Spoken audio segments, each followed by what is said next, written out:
Good evening, everybody. I would like to call the meeting to order. And first, we will take a roll call attendance. Yes, A, I can't hear you. And B, there's a double voice.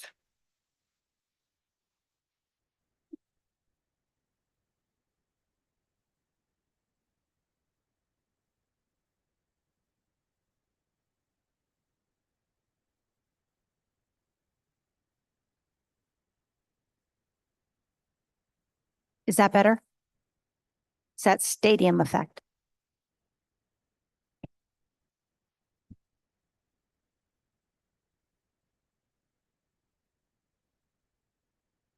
Okay, better?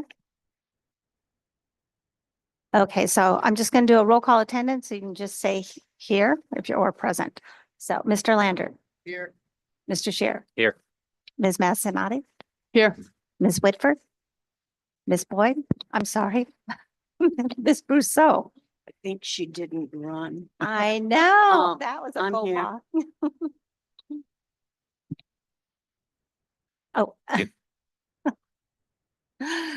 Mr. Here. Restivo. All right. So everybody is present. Thank you. So will you please join me for the Pledge of Allegiance?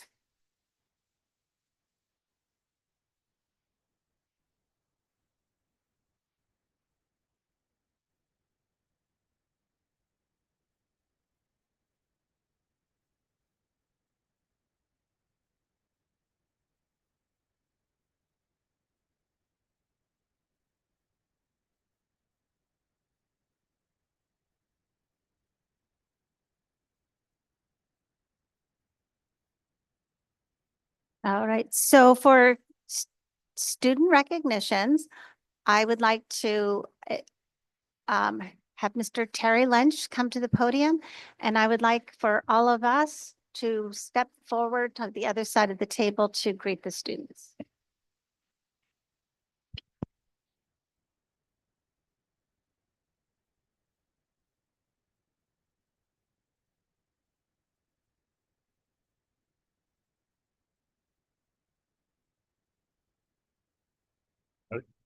Good evening. I'd like to recognize some of our fall athletes tonight. 3 individuals and then a team. First one I'd like to bring up is Talon Bradley. Talon, come on up, please. Talon was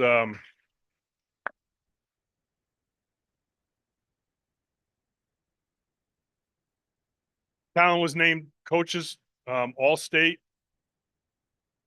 He's one of the leading scorers in the state. Had 12 goals, 14 assists, 26 points, and he's done a great job for us in his 4 years. It's a great accomplishment being named as first team All-State with the Coaches Association. So congratulations.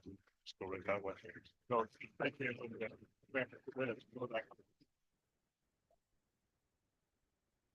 Our next fall athlete that got recognized in the state is Will Rosenblum.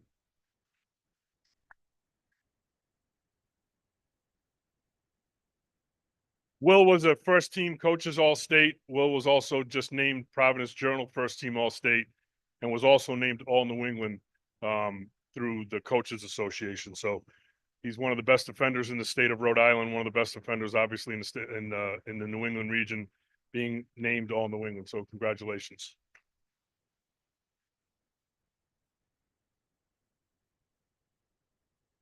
And our third individual is Alexa Clark for tennis.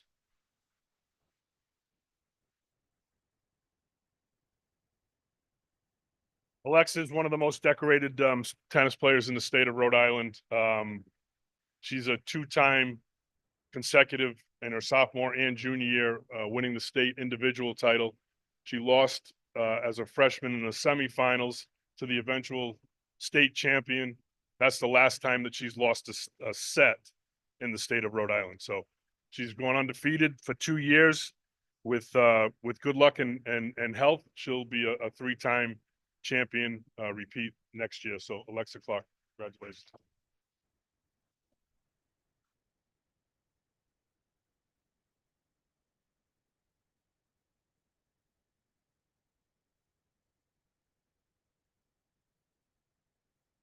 And then the last recognition that we'd like to make tonight is our football team. Why don't you guys just stand? I don't want you all to come up here yet.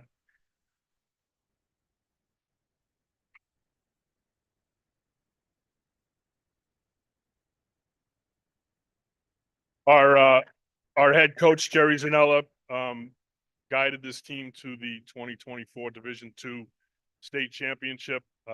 Went undefeated in Division II competition. The most points we gave up all year was 19. We played extremely well.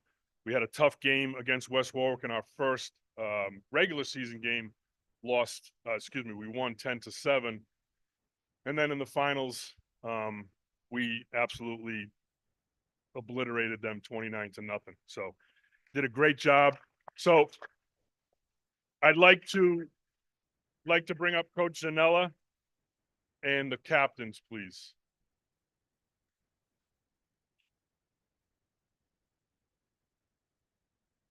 Our captains are Noah O'Hagan, Jordan Shalou, Seamus Considine, Eric Marceau,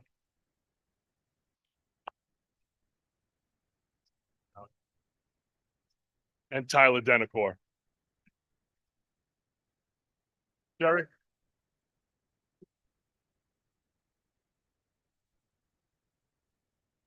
Coach will hand out your certificates. We don't want to do that one by one. We don't want to be here all night. If I could, boys, before you sit down, if I could get all the honorees, the whole football team, Will Talon, Alexa, come on up. They want to take a picture. Right? All right. Yep.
If I could just add one more thing before everybody sits down. One of the most important things is every one of these athletes represented the town and the school of South Kingstown with the utmost utmost respect and class. So that to me means more than anything. So thank you.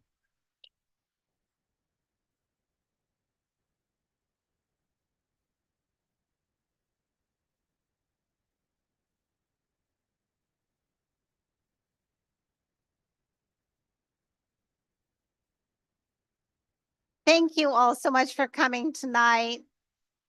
Have a great night. Thank you.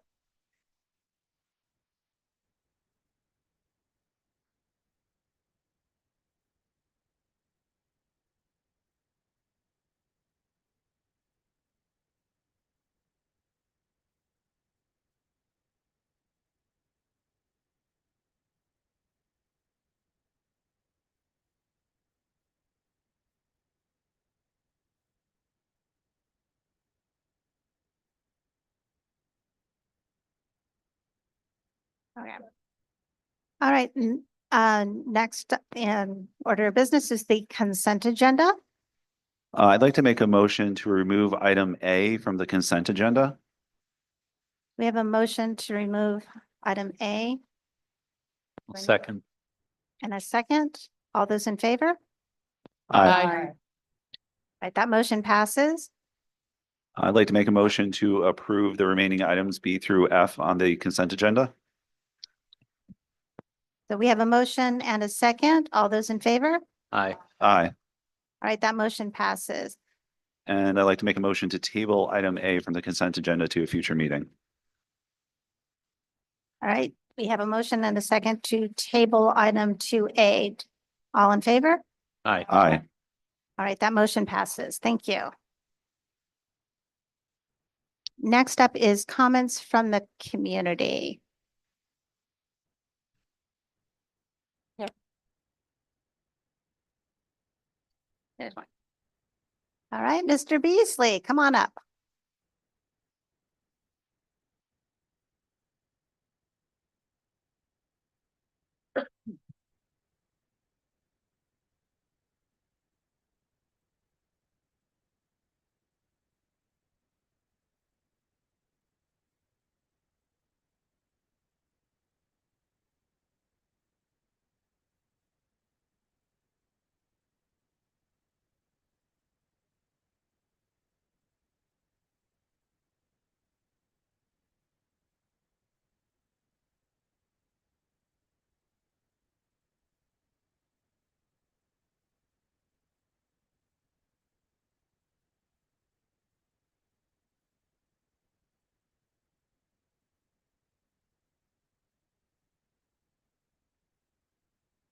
Good evening, Doral Beasley.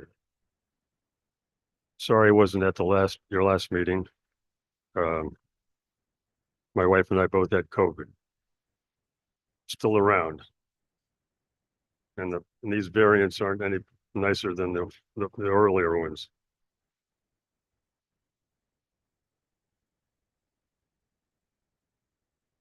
So, piece of paper that you have there, I sent in a request for an APRA request. And what I wanted to find out was what steps were our certified employees hired at when they first came to South Kingstown. And this was a real eye opener for me, just because we've been told, and I've said it also at this microphone before, that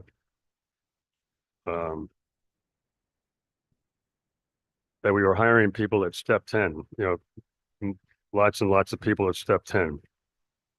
Well, that's obviously not the case. So what you see there is in step 1 and 2, if you add those two together, that's over half of that's 139 people out of 252. So over half the people, half the certified employees that work in this district today were hired here at step 1 or 2.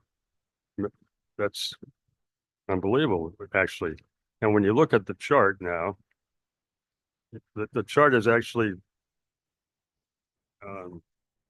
it's got a contour to it that you would kind of think you would find in something like this. But the problem is when you look at the number of employees in the certified NEASK today in the district, well, 90% of them are at step 10. And we have not even a handful at steps 1 and 2. So to me, that's a problem. That's a problem for you going forward. Because you're going to, over the next decade, you're going to lose a lot of people out of here.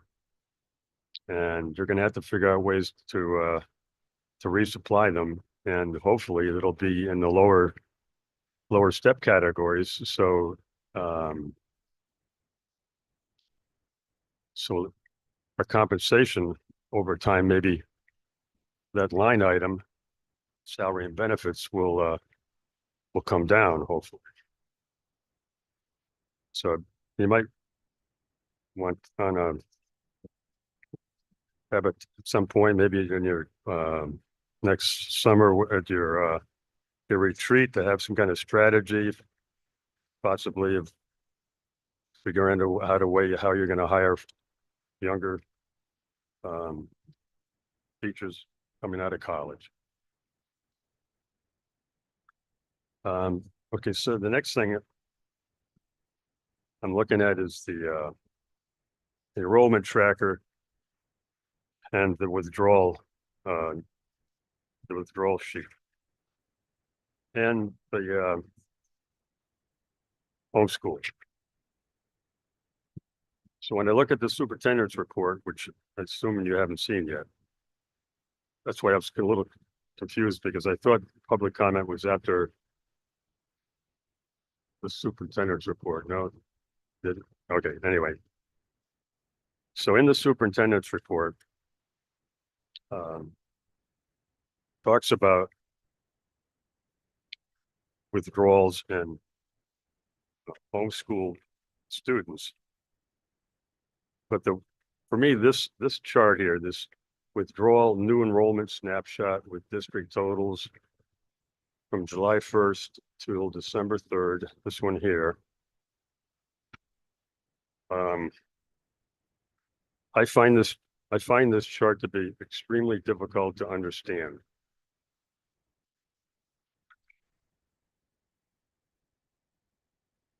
Because it doesn't really jibe with the information that's on the enrollment tracker.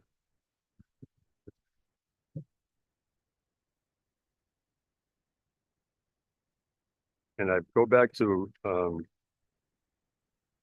homeschool. So this latest homeschool thing that you'll be seeing tonight, if you haven't seen it already, we're up to 102 students. Now, that's more than last year. And when you go to the withdrawal snapshot on homeschool, we see 17. Now, so let's forget the 102. Let's go back to 98. So I guess the last one that you saw and that you verified as a committee were 98 students on homeschool, and so on this enrollment withdrawal sheet says 17 homeschooled from July 1st to December 3rd. Now, does that mean that 81 students,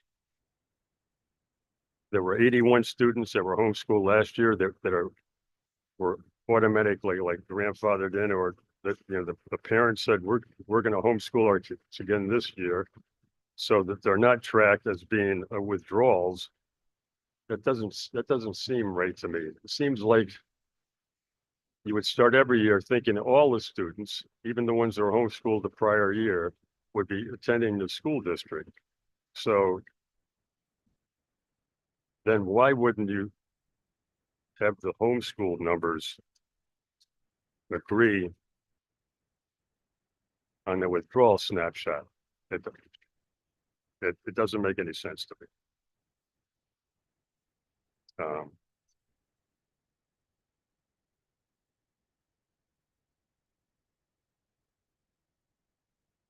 And you probably already heard, I'm assuming, oh, here we go.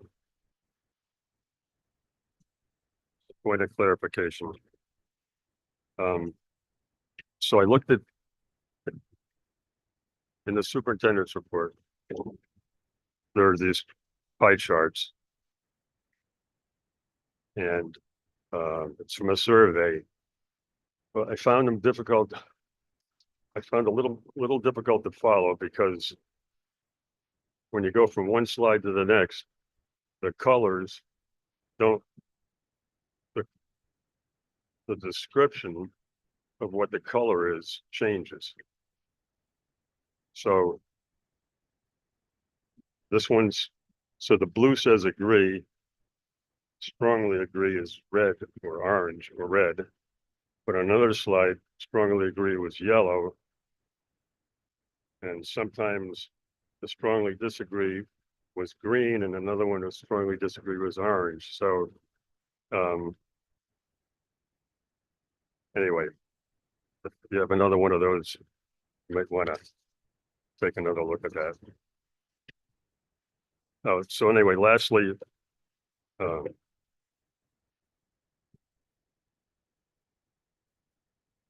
got an email this morning from Mr. Littlefield about Conmigo. You probably heard about it already. It's coming to the school districts in Rhode Island. It was announced on the 5th of December. I hope to hear about it more in future meetings. Thank you, Mr. Beasley, and I'm glad you're feeling better.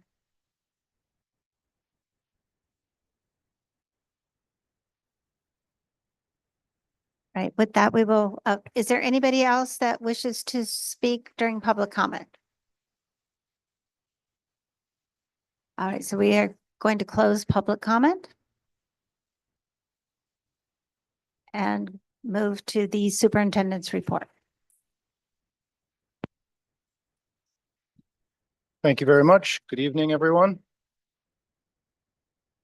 If you would be so kind as to jump to the next slide. There are three elements in this evening's report, or in my public presentation of the report. We'll go through personnel, enrollment, and just a brief overview of some recent surveys, one of which is closed and one of which is going out. Next slide, please. In terms of personnel, we have a fairly brief personnel report. Again, we at our last meeting welcomed back most of our coaches. Again, at the very bottom of this enrollment report, you see a coach, Lauren Ralph. And I'll just remind folks that in terms of coaches that are new to the district appear on this report, those that are returning occur in the memo from Athletic Director Lynch. Next slide, please. Oh, I'm sorry. Can I just ask you a quick question? about Absolutely. Personnel. Absolutely. I apologize. It looks like Mr. Thompson has taken kind of a big chunk of time for leave. Do we have any information on a certified math teacher to take his place for that time? I will need to talk to Dr. McGarrett Okay, thank you. specifically. Thank you.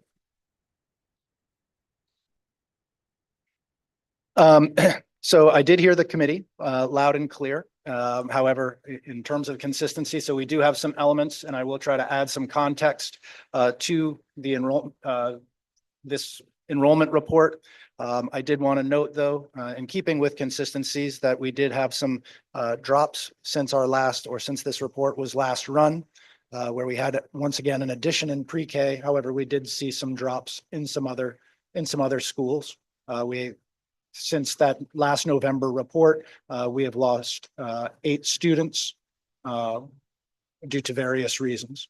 Next slide, please.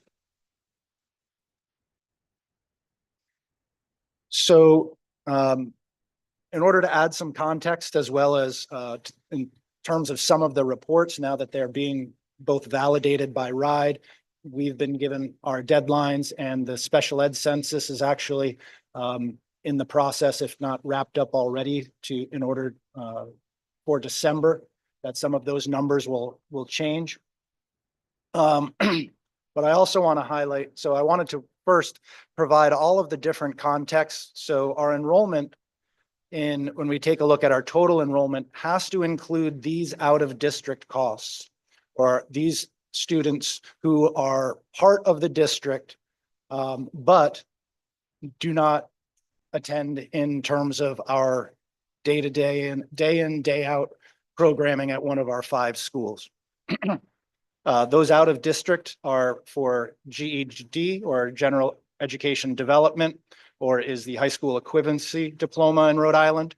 Transition are for our students who we are assisting with transition from high school to life.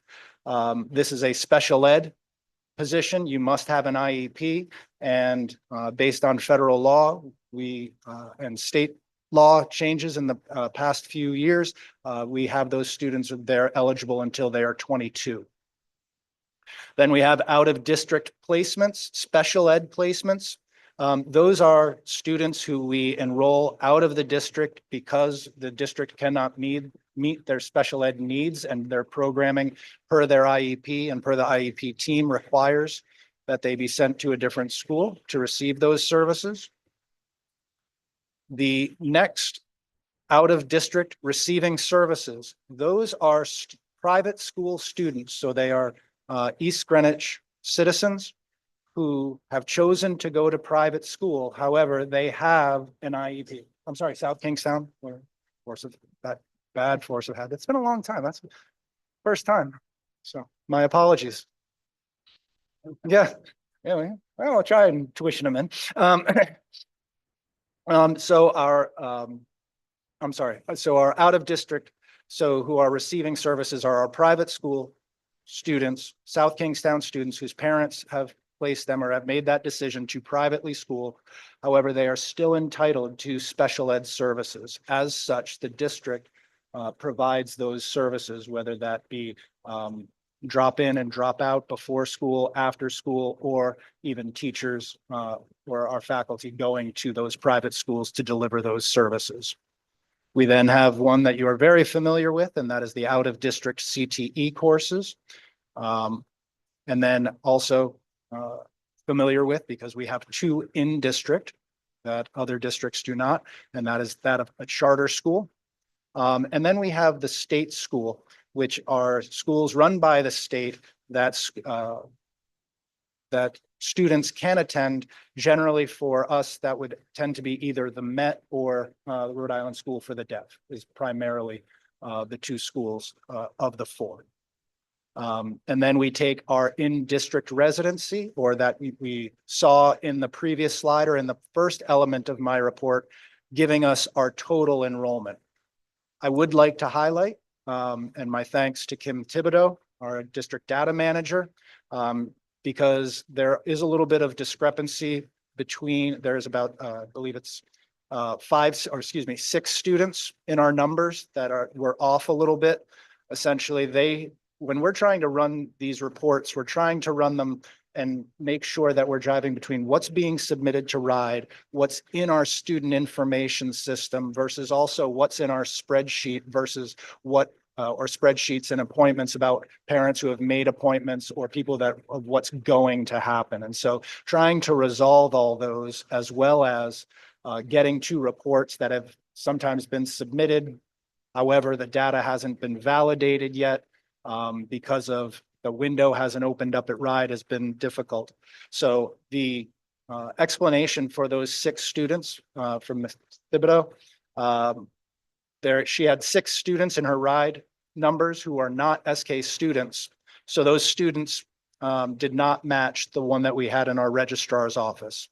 Her numbers in the district and the registrar's office is off by 1 because we had a newer student who the state ID number has not been generated yet. And so that did not get picked up in the report. And so that is the discrepancy in that report. There is one other element as I had alluded to, is that the special ed census has just been signed off on. And so there will be a change in our next report because again, the special ed numbers were from the original sign off and data push to RIDE. So that has to be validated and will change, but that will be in my next report and it is not significant. So, and I want to kind of highlight and get a confirmation here. So these enrollment numbers and the number of students from GED down to out of district state school, and then of course our in-district residency.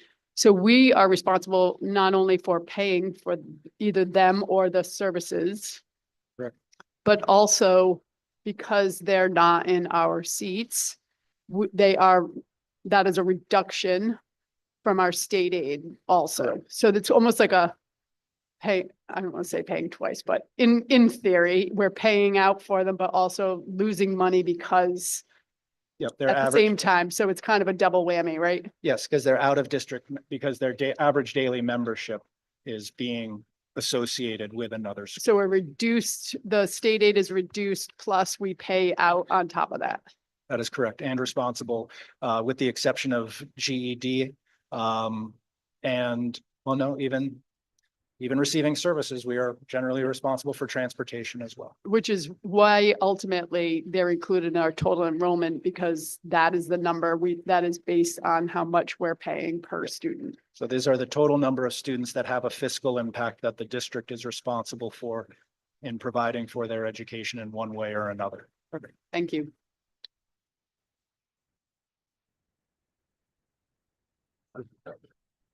Mr. Pedraza, it used to be that a student could not pursue their GED until their class graduated. Is that still That is no longer the case. that is no longer the case? You know, Rhode Island compulsory attendance laws, alternative learning plans, and students may begin their alternative learning plan after meeting with their, at the age of 6, they must be 16. They must meet with the guidance counselor, principal, have a plan that's put in place that's agreed to not only by the student, the school, the parent, and the superintendent. At which time they may be able to, they will be part of a alternative learning program that may or may not result in a GED, but in many cases, they are. And we pay for those services? We do. Okay, thank you. My question is for the corollary to Ms. Massanetti's question about the numbers. So we must have some students that are counted in our residential, our daily numbers, average daily numbers that are coming from out of district. Do we know, is that reflected in here, or is that?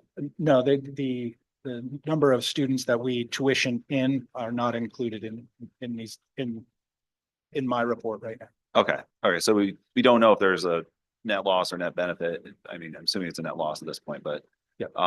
but there is potential that we do have students coming in from out of district that would count towards our numbers and potentially increase our state funding.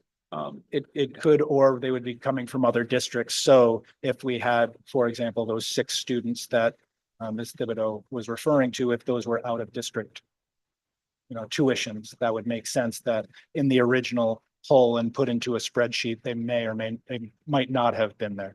Again, that's purely conjecture on my part right now. But in terms of, I don't have a breakdown in this report from any tuition students, that we do have a few coming into the district. Thank you. Welcome. So I just want to clarify, because they're counted only in one district, whoever's paying for the student counts them in that district. So if East Greenwich is paying for a student here, they get counted in East Greenwich. So they're not in our enrollment numbers, but we get the money, correct?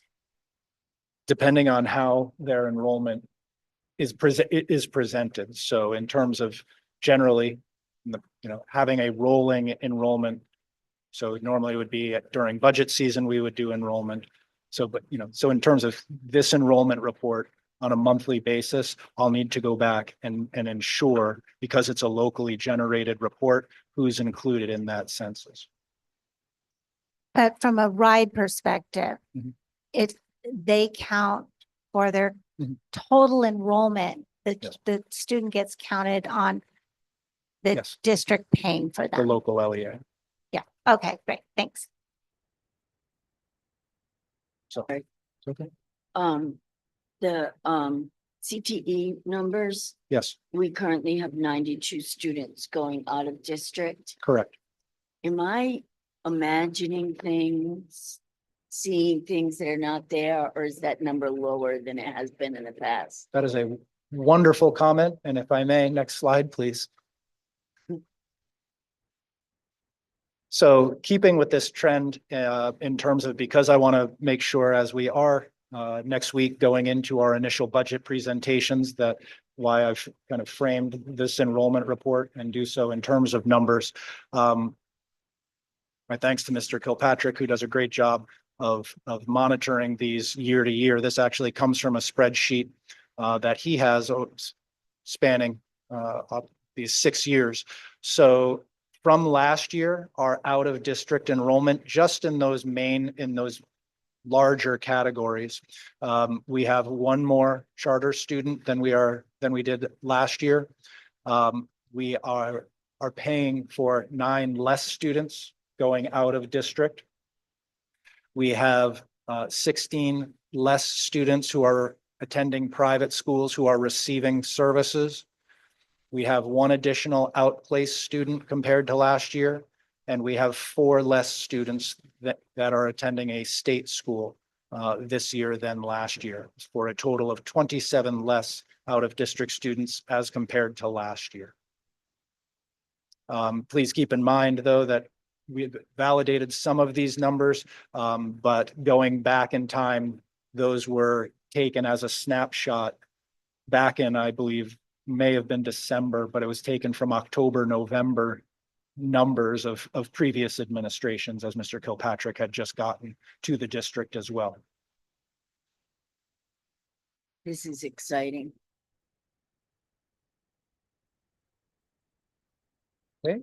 Next slide, please.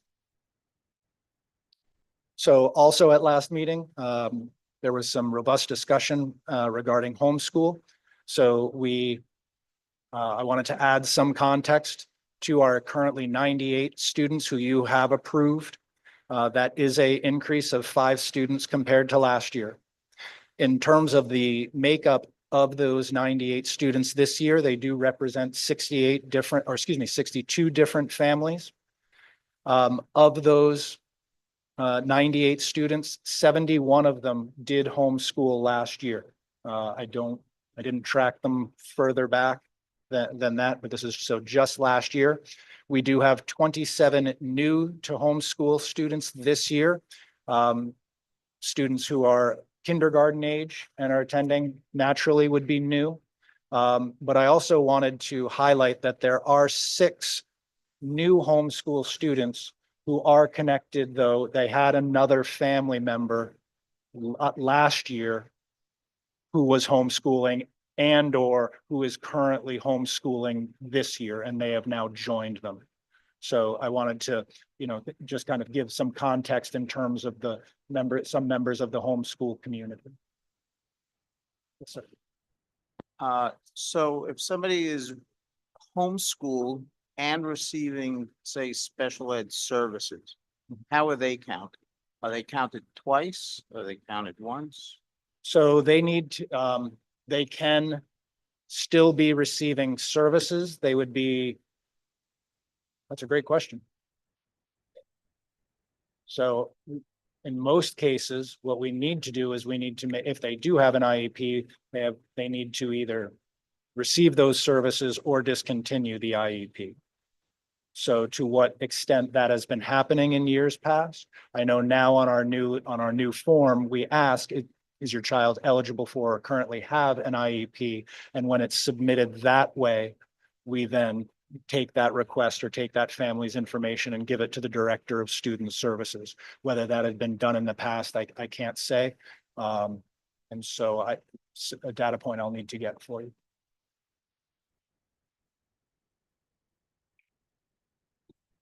Any other questions regarding enrollment or? Okay, thank you. So I've highlighted in my updates to the school committee as well as to the community at large, my thanks for the Q1 feedback. This was actually a practice that Mr. Seeger and I implemented in the past on both a school level and at a district level in our former lives. In some cases, it was a outspring of school safety plans restarting from COVID to make sure. And actually, it was a piece that unfortunately was never, shouldn't say unfortunately, it was never followed up on RIDE. It was a requirement, but it was something that in terms of the data that we were getting, really made a nice first quarter check-in and set a nice baseline for us. So it's something that we continued here this year. We have over 10%, which in the first year of a survey going out to the community, so over a 10% response rate. And we asked primarily about three domains. The core one, as I've said to folks since day one, is that safety is always the priority. It has to be number one. And I am very pleased to show that over 80% plus either agree or strongly agree that they believe that their child is safe at school. In this question, as well as all of the questions, there were opportunities to provide direct feedback for folks who wanted to detail why. So in most comments, rang something regarding safety was much like, I don't know if in this day and age someone can feel safe. And it's not anything that the schools are or aren't doing. Was a common refrain for those who put neutral or who disagreed. But just want to make sure that people know we are digging into the data, not just highlighting those who agree and want to give us numbers for celebration, but we are digging into those that disagree or disagree strongly and find out why. And my thanks to the community for providing that information. Next slide, please. Yes, sir. I'm assuming the orange is Strongly disagree. disagree? Yep. Is that what I heard? Yep. Okay. So I'll need to mess with the Google spreadsheets to see the rules as to why they changed their color scheme on the pivot table, on the pivot charts. Yeah. It's something maybe for my growth plan. I strongly agree. So the next theme or question was about communication. In terms of communication, we focused in on district communication, school communication, and communication from teachers. We continue this theme as we go through communication with the vast majority of people strongly agreeing or agreeing that they are satisfied with the level of communication. Next slide. Both from the district and the school. We get a little bit of fallout or change in terms of the teacher communication satisfaction. This will change and it generally tends to change through middle and high school when the number of teachers that need to be communicating increases. And we see that. Some of the comments from the community was, my kids are getting old, so while I don't expect to because my kids are older. So that tended to be one. Another thing that we collected in this data was, does your child receive IEP services? And I'm very pleased to report that of parents who are responding, they were, I lost the numbers here, but they were the most likely to strongly agree and be satisfied with the level of communication coming from teachers. So again, those IEP services, again, there were some discrepancies, there were some, outliers, but when I did take that and filter to, are you receiving services? We do have IEP families reporting with IEP services that they are strongly agree with the satisfaction of teacher communication. Next slide, please. Then the next domain is about resources in terms of academic resources, of which you see here. Next slide. Just a second. Yep. They're a little behind on the Okay. slides. There you go. So academic resources has the greatest level of satisfaction. I feel like I'm just going to turn into a Rolling Stones concert in a moment. Next slide, please. In terms of social emotional resources, here are the comments where we start to see a lot of the neutral come in and we don't see it as strong because a lot of people was, what does that look like? Is that a psychologist? Is that a social worker? Is that advice? So people not knowing what a social emotional resource, what would constitute that came through in some of the questions. So in future iterations, might need to define some of these a little bit differently. Next slide, please. And then technology resources. People took full advantage of the comments on this one to sing the praises of the no cell phone policy. Was the dominant discussion, or was the dominant comment point. And then one that the last slide is the one that I'm actually the most proud of. And I hope the committee is that way too, because in terms of the people that we have in the district, the people that we have leading the buildings and in front of children, this last bucket of questions is about confidence. The confidence that the things that are going well are going to continue to go well, so that people recognize that it's not just luck, it's not just the luck of the draw, or that's just things that happened, as well as any challenges that were faced will be addressed. And although that doesn't have the same percentage, to have, again, over 75% of people agree or strongly agree that they believe the challenges will be addressed, is a compliment to the people that you have working in this district, who people know day in and day out do their best to address not only what's going right, but also address what's not going so well. Some of the comments that came through on this one is some of these things are just out of your locus of control. They are not going to change this year. Those aren't in the principal's control. Oh, that's not talking about the budget. You're not going to change the money tree isn't going to spring up. So that's where comments came back in terms of those who wished to leave comments regarding confidence. So we will reissue this survey again in Q3.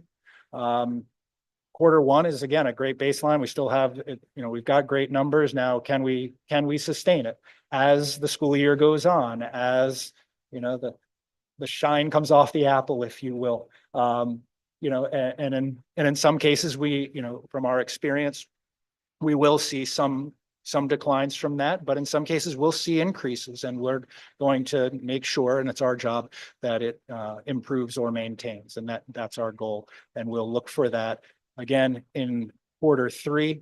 And then what that will also do is we'll use that to prime people for survey works, because that will be our most important survey in terms of reoccurring surveys outside of the equity audit survey. That will be important because so many of our school improvement teams use our survey works data.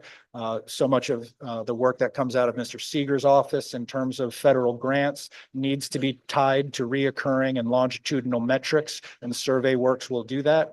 And that is one of our goals this year, is to make sure our parent participation in survey works goes up, so that we don't have so that we're not making database decisions based on a small N.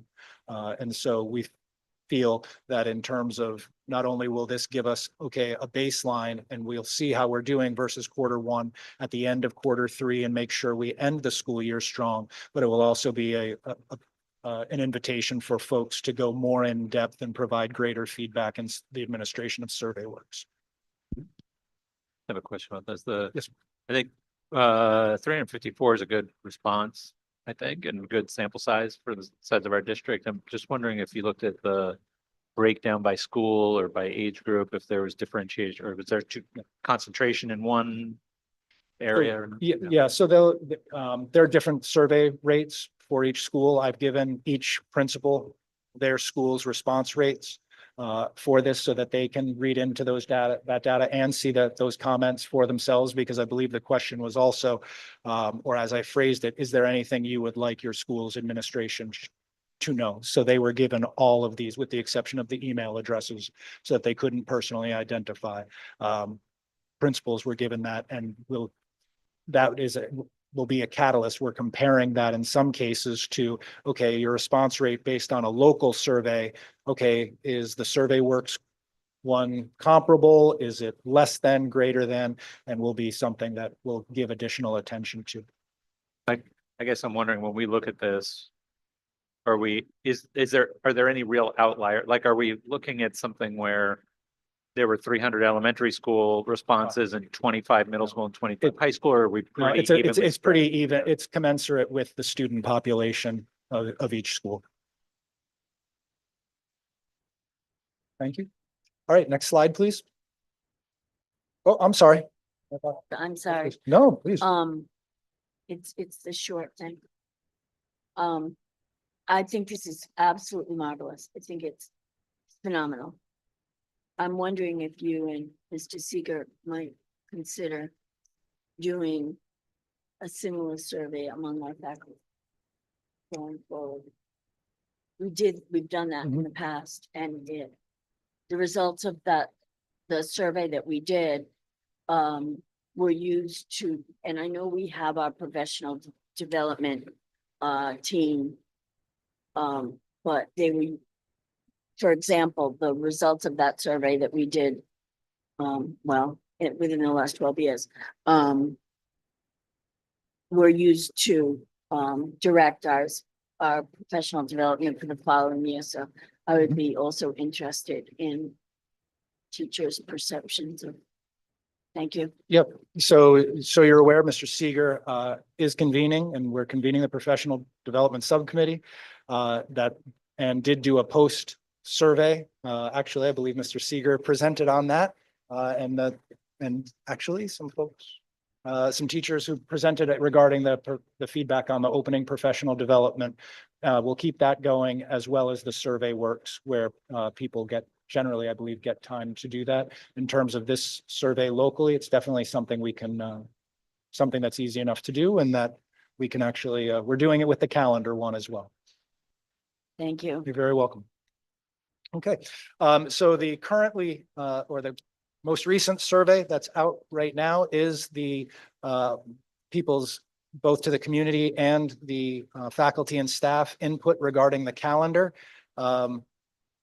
So this one, I asked folks to rank 10 factors. Those factors have to do with the starting before or after labor. Well, you can see them here. I'm not going to read them to you. But there are a variety of factors that can influence both when the school year starts, how long the school year goes for, inclement weather.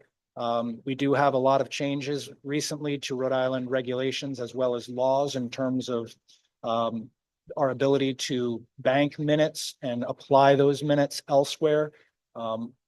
We are currently taking advantage of that in terms of even today with parent-teacher conferences as well as senior project.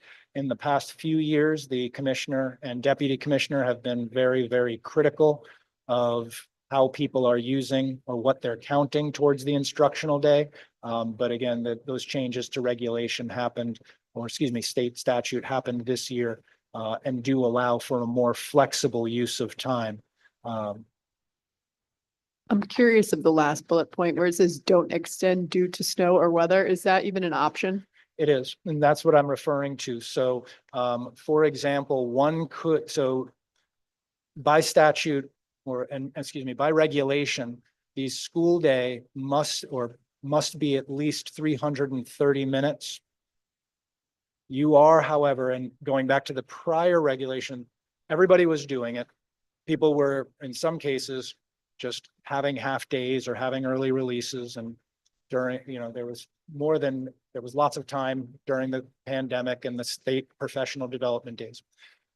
However, the commissioner took a very strict interpretation of that over the past few years, and the regulation said you can do 330 and do any extra minutes, not to end the school day early, but to eliminate an entire day. So last year in our former lives, we added 6 minutes of instructional time to the school day, and we banked ultimately 3 extra days of school before they occurred. We then had a snow day. We didn't need to make that up because we used one of those banked minutes or one of those days to then take care of that snow day. Then, and it it's not going to happen this year or not going to happen.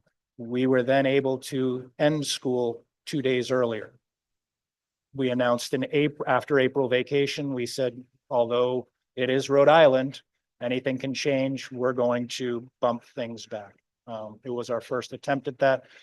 Barrington had done something similar, and they bank it towards both snow days and in terms of additional professional development. So each LEA and what MOA they work out with what's done with those instructional minutes.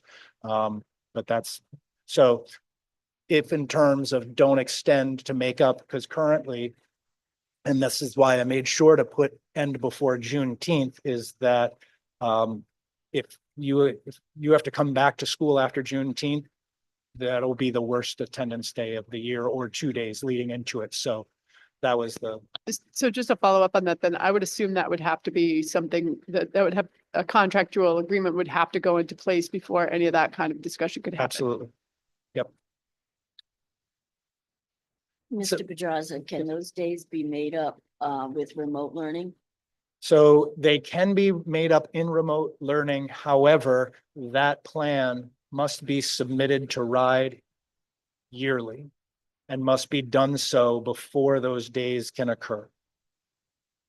Okay, and do we still have, that the calendar is approved by the teachers union? It is it is still in this current CBA, yes. All right, I thought so. Yes. Thank you. So next slide. So again, very, very preliminary on the families. We only have an N of 37. It is going out in other district communications, went out again today for Mr. Lonigan. But the top three so far for families is maintain April break. Then we had a tie, start after Labor Day and maintain February break and end before Juneteenth. So we'll take it all. And it makes sense with then the bottom three being don't reduce April break, don't reduce February break, and start before Labor Day. There's of little or no interest. However, again, 37N is pretty small. Next slide, please. In terms of faculty and staff, this is this survey went out to all of our bargaining unit members. So this is bargaining unit agnostic, as well as included our building level administrators to get their feedback as well. Our current, so we have an N of 97. Their current top three is maintain April break, maintain Wednesday before Thanksgiving, and start after Labor Day. The bottom three, shorten April, no interest. Then there was again another tie, start before Labor Day, then no interest, and no interest in shortening February. However, what was very interesting, and that was just by one vote, keeping February vacation was there in terms of if something had to go. That was something that currently some of the preliminary data. So I found that interesting. I'm not sure in terms of history, in terms of the district, whether we ever shortened one of those breaks when it was so in vogue. And so maybe people had experience with it, as well as if they have a priority in many cases of getting out.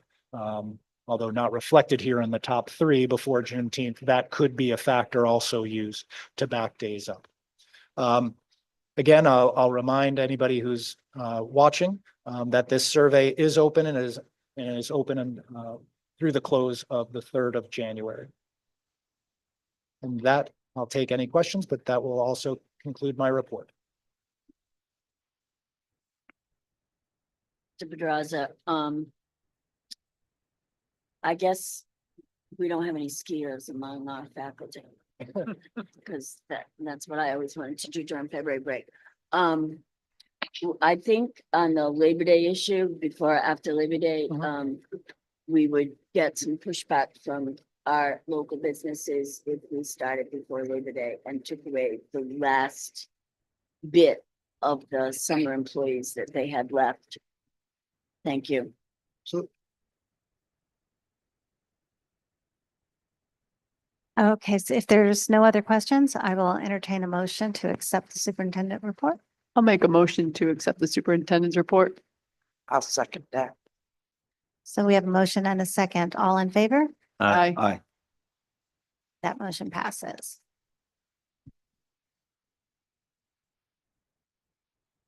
Okay, we'll move on to school committee business. 5A, discussion action field trip. SKHS intramural ski and snowboard trip.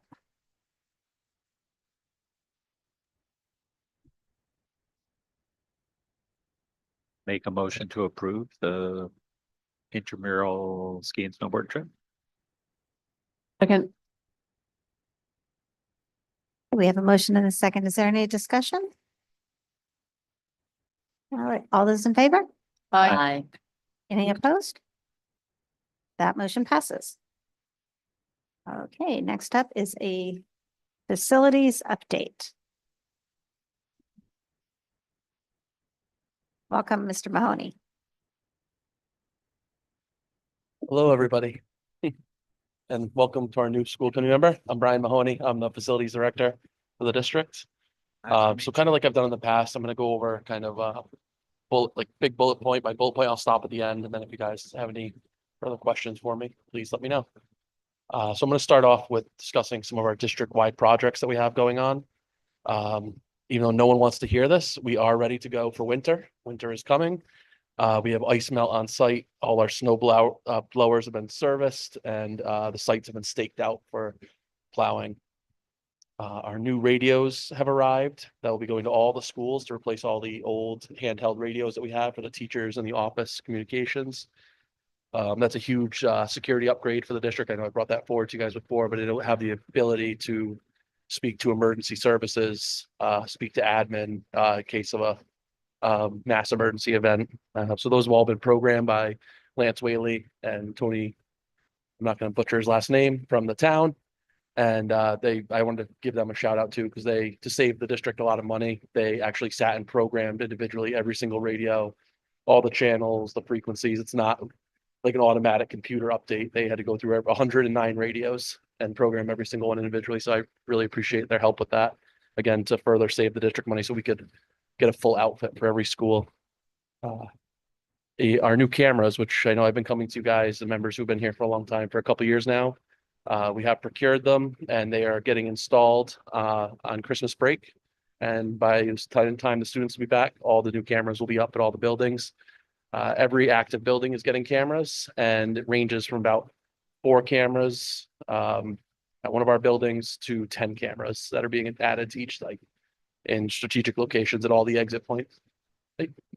Are those cameras inside and out? Mostly out, and then a few additional inside, like the inside entrances, the front door entrances. Every building's a little different on the layout. But at some point I'd be happy to share with the school committee locations.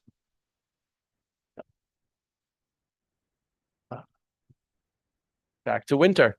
We are in the season of illness, so we have upped our cleaning procedures. We've been handing out Lysol wipes, additional for anybody who'd like to use them on top of our cleaning procedures, hand sanitizer, changing filters. And when we've had clusters of students with flu, pneumonias, we haven't seen as much COVID from my understanding, but any kind of clusters of students, we have gone back to similar to COVID days when we were fogging the rooms. We have gone back to doing that when we've had classrooms with outbreaks. So we're doing everything we can to keep the students here and the staff and everybody safe. The district recently completed a RIDE site assessment of all of our school facilities. Where RIDE came in and essentially toured every inch of every building to not RIDE, a representative of RIDE to do a updated site assessment for all of our properties. And then the last thing I have for district wide is we are in the process of procuring a new box truck for the district in our capital planning. We had a new truck on for this year. Our box truck went down about 1.5 years ago. And again, I'll give a shout out to the town. They've helped us out by letting us use their trailer, their box truck as needed for our great football championship and playoff run to get all the instruments there and for other various events. And then we have obviously graduation coming up at the end of this year. We have other events where we have large things that need to be moved. So we're gonna get a box truck this year. And then our next capital project would be a pickup slash service truck to get. Does anybody have any questions on the district-wide projects? Okay. HVAC utilities update. Our ESSER project of Peacedale HVAC units has been completed. There's 3 new units added, not added, I should say replaced at Peacedale Elementary, and they're all running great. Heating and cooling on the first level mostly, and then the band room in the lower level of the school. We are working on a new electric rate contract. What I've seen so far is the prices are coming in favorably, and once those are finalized, I'll come forward with the new rates. But we're looking at a slight decrease in our kilowatt per hour cost from the utility. Our gas prices are staying on standardized rate. That's with our state bid with all the other municipalities in the state. And I have official approval from our Rhode Island Energy for HVAC system upgrades. I don't have their presentation yet. I will come to you at the next school committee, hopefully with a presentation from Rhode Island Energy of what it entails, and they will be fully covering that. It's essentially upgrading our computer systems that speak to all the units on the roof, all the units on the walls. And it'll add efficiency and bring us up to a much more modern system. Most of these units haven't been replaced in 20 to 30 years. So they're not failing, but we'll have more efficient units, and again, fully covered by Rhode Island Energy. Any questions on utilities or HVAC? Okay. High school, we currently have work being done on our number 2 boiler. I know that's very exciting for everybody. We have 3 boilers here, so the building's running great on 2. We just have some welding and some pipe work being done on the second boiler to get it back fully functional. Building is up and running. Heating again is running smoothly, but we do continue to have plumbing and site work, just the normal day to day. But we're starting to notice more and more plumbing issues as we go along, which is just an incurred cost. But I figured just want to give you guys a picture of each school and what we're kind of working with day to day. Also, with the high school, we are working with our experts at Left Field, Gilbane, Slam, with this site, walking this site, eventually doing testing at this site for their eventual demolition of the site. So we have had meetings here and been working with them on also eventually what materials will we move from this building, how that procedure will happen again. It's in 2027, but time flies, and this is going to be such a huge undertaking. We want to really start having those conversations now so we can document them and keep moving forward with opening our new high school eventually. Any questions on high school site? I just have a comment. Yep. So from one who sat here last winter with my heavy coat on, I appreciate the heat. Yep. So thank you. No. This unit is running. I make no promises for January, February, March, but we will keep this, we'll keep everybody warm, safe, and dry. I know. Any other high school questions? So we went to Broad Rock. We recently replaced a bathroom on the first floor, boys' bathroom at the front end of the building. All the flooring, the counter, and the countertops. There was a lot of water damage and a lot of damage just from over the years. So John Caparelli from my department went in, redid all the flooring, cleaned up the stalls, repainted them, and made a brand new countertop. And it only cost us, I think, I'm gonna get the number wrong. I want to say $36. He used all materials we had, VCT we had in the district already, and he reused the science table, which are made of such thick, heavy, strong material, and he remade it into a countertop with brand new sinks that we bought. Actually, we had the sinks already in stock, so the $36 was like nuts and screws and bolts, pretty much. So a whole bathroom, which was probably $5,000 to $10,000, and he was able to do it in house for us. So again, just shout out to my maintenance crew. We have a great team. Over at Broad Rock, we're working on a lighting control system. We've had some issues with the outdoor lights, and we're working on fixing that. An AC replacement for the server room, which has gone down. Just to, again, highlight, the site will eventually need some paving. Not a full replacement over there, but some of the areas on the edge of the pavement in the back, where our dumpster is and where our service trucks come in, some of the pavement's starting to crack, and in the front of the building also, there's some cracks and it's deteriorating slightly, so eventually we will need some repairs over there. And the physical site itself, probably previously to last time I was here, but we've completed the stairwell going up to the fields over there. There's a new concrete stairwell. There was a slope on the play fields over there that was very unsafe for families during students, and then families after hours, families on the weekend. That places rock and roll soccer every Saturday and Sunday and different events. So we worked with the town. Again, town did a great job with helping us out to keep the cost low. We worked together to build those. And then also just to report out on the town's end, the town manages the tennis courts there, but with their current funding that they have, they had spoken to us about the future of the tennis courts and the condition, but with some of the funding mechanisms they have at town hall currently, they're able to get it approved to do a full recoat of tennis courts. So that'll be happening, I believe, in the spring. So we'll have brand new tennis courts. I believe it's about a 20-year to 15 to 20-year last on those. So our middle school students will have fresh new tennis courts for next season. Any questions on Broad Rock? Okay. Okay, West Kingston. New playground. I'll start with the fun one. It took a little longer. Originally, last time I'd spoken to you, we were looking at October, November. The shipment is coming on Friday of this week of all the playground equipment. It was going to be installed starting Monday. We were going to take it down over the next 3 days. Unfortunately, the installer's crew all came out with the flu, so they shut down their business for next week, which slightly works in our favor because now they're going to do it Christmas break week. So when the students do come back on the 2nd, they'll have a brand new playground. It helps us avoid some of the on-site issues. I'd worked with Dr. Borden on a plan to keep that area site safe and students away from it, but now there won't be any students on site. It'll actually work out a lot better for our purposes. The parking lot work will be done in June of 2024 for the paving. We have a leak at West Kingston and Matunic from the original addition of the main wings. And we worked with consultants to get a price on bringing in a specialist. The leak has been at both those buildings when the additions were put on. When I've been told, there was an error on how they designed those buildings. So these two junctions where Matunic and West Kingston meet, the new and old section, it's been a leak for about 18 years from many old directors.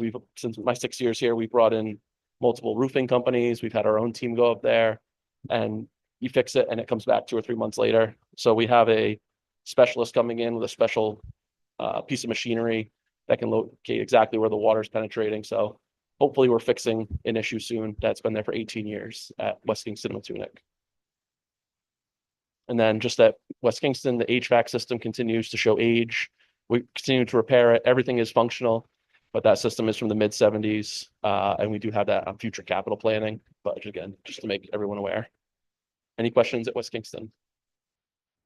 Question. I'm very excited for West Kingston Elementary School that their playground is coming and that the pavement is coming as well. So I'm excited for them. That project is finally coming. Yes. Yeah, they're going to get a lot of great upgrades this year. Yeah. Next, Matunic Playground is also getting delivered later this week. We haven't decided yet on the installation. With this getting pushed out a week, we're going to make the determination as West Kingston goes into the ground if it's proper to in mid-January put in the ground, depending on site surfaces, versus waiting till the spring.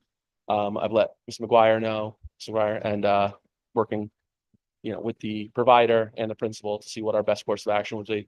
We won't take down the playground until the new one's going to go in. So we're not going to leave a barren site there. And the nice thing over there is that's getting a new playground, plus the swings in the rear are getting fully taken out, and it's connecting them as one. Currently, that playground is a separate structure from the swings. So we're actually digging up in between it and making it a fully mulched area. So it'll be safer and it'll be brand new and it'll look great.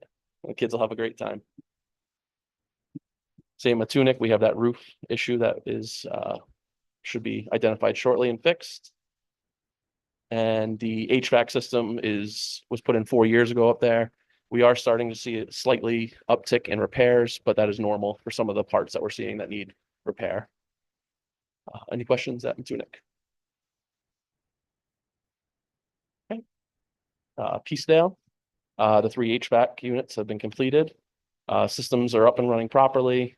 Playground's been working out well. Anything that we've had any issues with something coming loose or anything like that, the service provider's been out within 48 hours to come and fix it.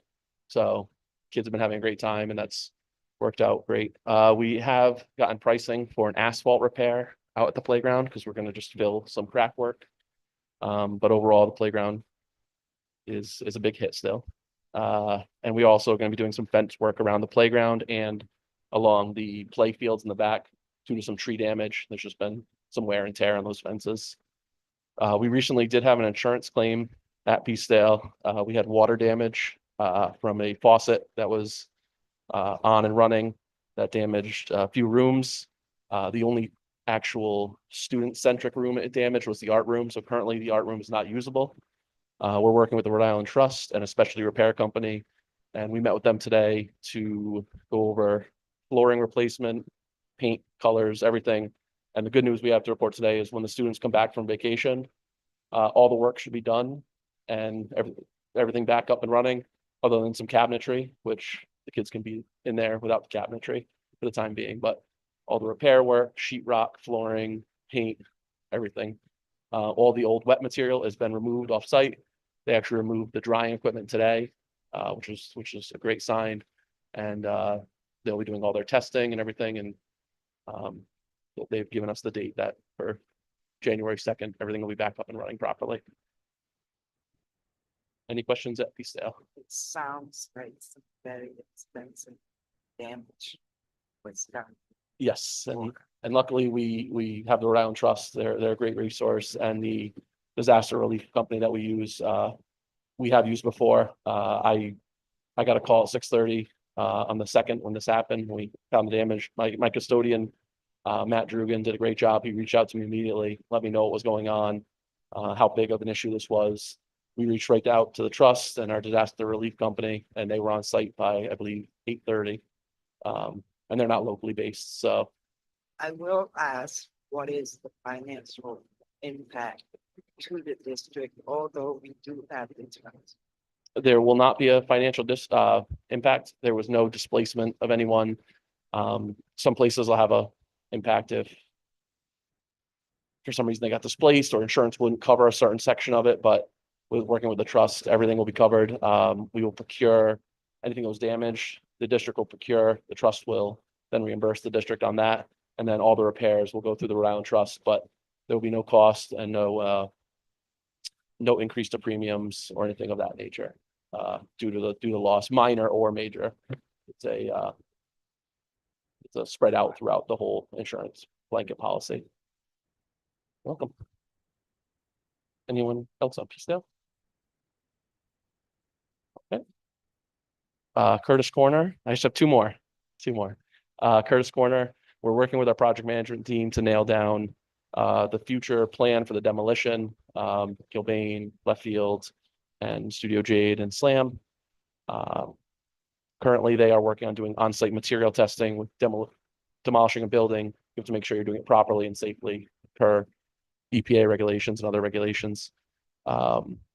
Similar to how we will be working with Wakefield, we will, once we have a timeline from our project manager, we will work on removing, selling, donating, following our procurement policy to remove any usable materials or having usable materials given to the public or other school departments. And some of the materials we'll be taking out are bulletproof glass. 2 years ago, we did the upgrades at all the buildings. We put the bulletproof glass. We can still use that at some of the other buildings. Door hardware and some other materials that inside the building that are very expensive to buy that we will be able to keep from Curtis Corner for the maintenance department end. Anybody have any questions on Curtis? Curtis, I thought you jumped to Wakefield, so sorry.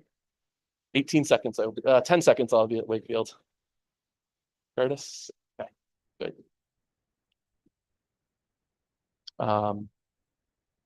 The Wakefield School. So currently,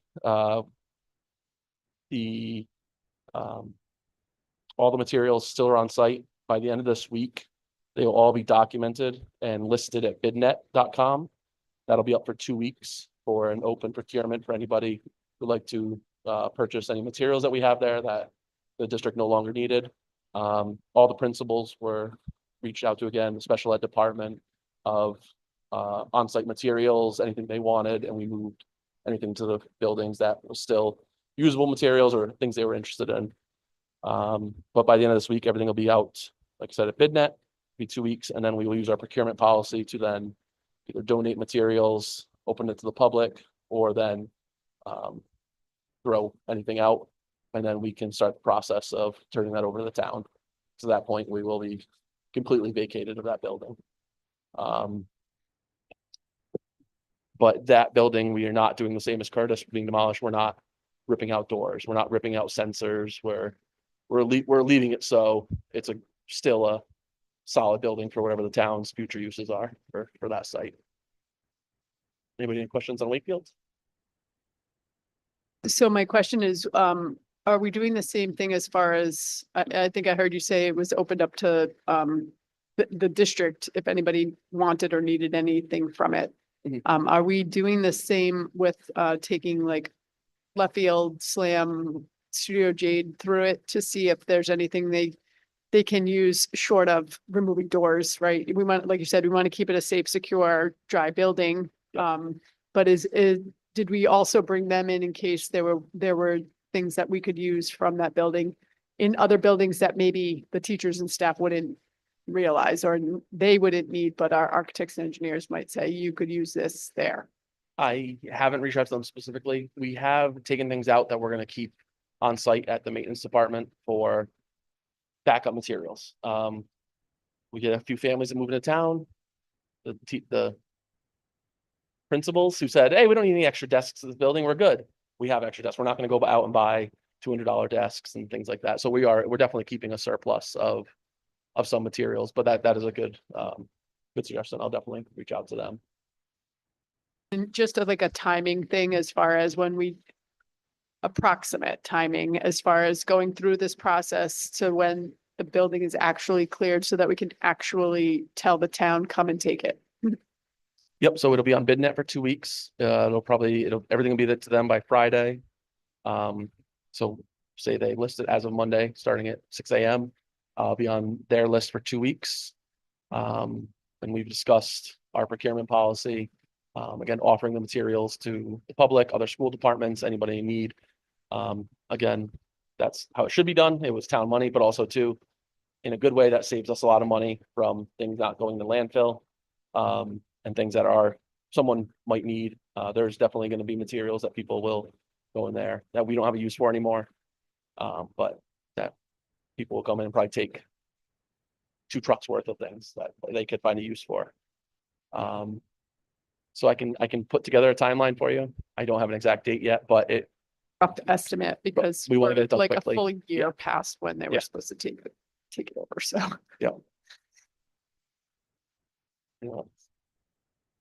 I'm gonna push a little bit harder. End of January, maybe we can hand the keys over to the town. That would be the goal. That's I will put that will be the goal. Okay, Yes, thank so you. end of year for procurement, for getting things out, and then January for public access or anything like that. And then it'll take us a little time to just take things out. And then there might even be things they want to leave on site. So that'll be a discussion with the town's director of maintenance also, if there's any materials they want to keep there that we are no longer going to use. I appreciate it. And we're not holding it to you like Oh, I a know. hard deadline, not at all. I just want to get an Yep, idea. Definitely, Thank you. definitely. And that's it. That's my long, boring report for you guys tonight. So, Mr. Mahoney, when we turn Wakefield, not that we're all on the same page here and excited about something. When we turn Wakefield over to the town, we will no longer have to maintain it, pay the heat bill, keep Correct. it clean. Correct. We won't be doing any of that stuff. Correct. No problem. And the questions come up with Curtis and also Wakefield, less at Wakefield, but anything that was school related, we will keep on site for the proper people to go through, old documentation, even old photos. We don't want to throw things away that someone might still have a use for, and then old awards, plaques, everything like that will be taken down with us. Not the building plaques, but such as sports awards at Curtis Corner. Someone reached out to me the other day. We're not throwing those in the landfill. Again, though, if we're gonna find a proper home for them or offer them maybe to the people who won them, but we'll figure out a procurement or a policy for that. But nothing good is gonna get thrown away. For your report. Thank you. Thank you so much, Mr. Mahoney.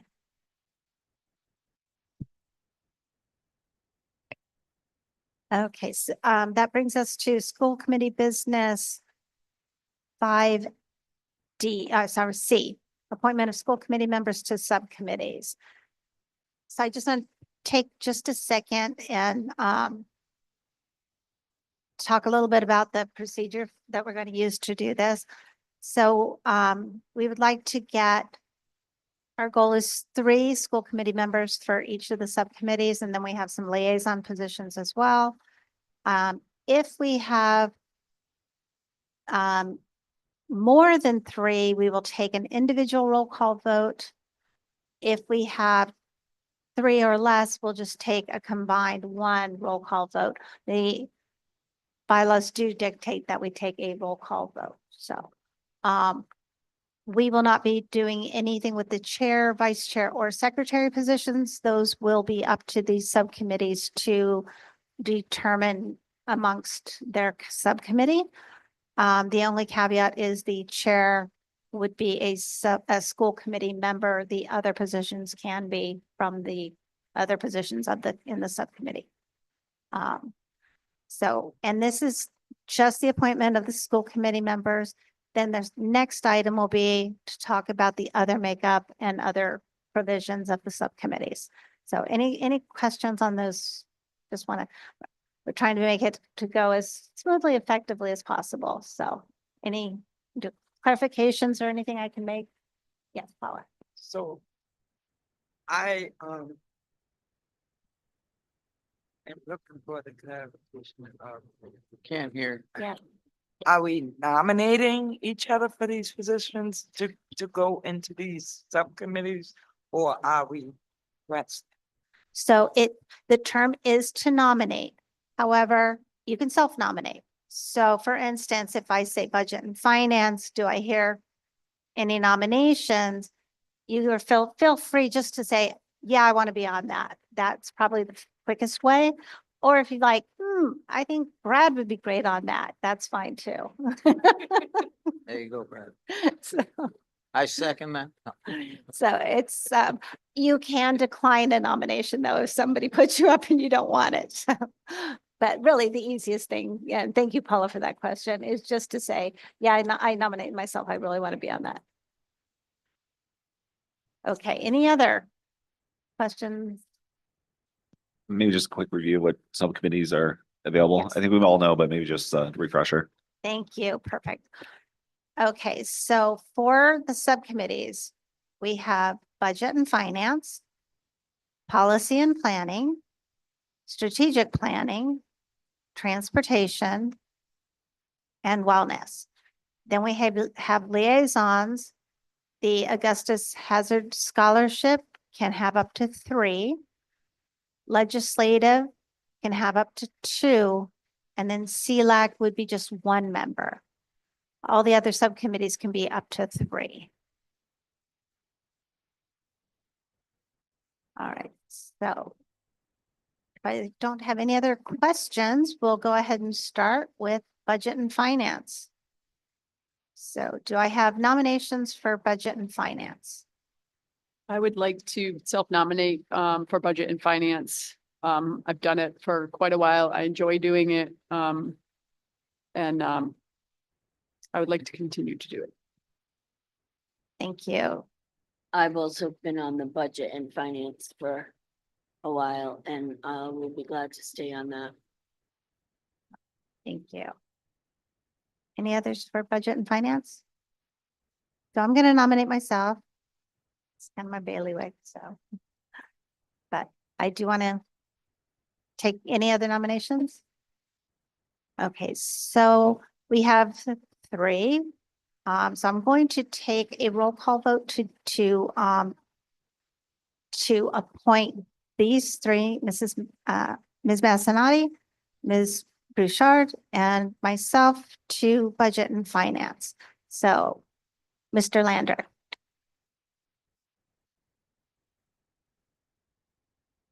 I hear not, we're voting for all 3. So just one, just to be efficient.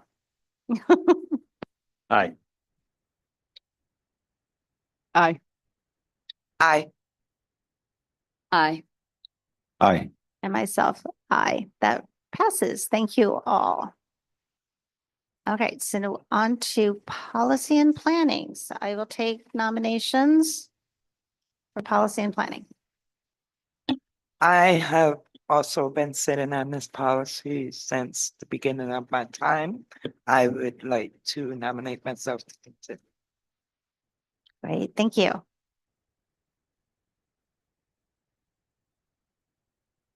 I've also been on the policy subcommittee for a while. I'd like to stay on that as well. I'll also nominate myself for the policy planning subcommittee. Thank you. I would like to self-nominate for this one. All right.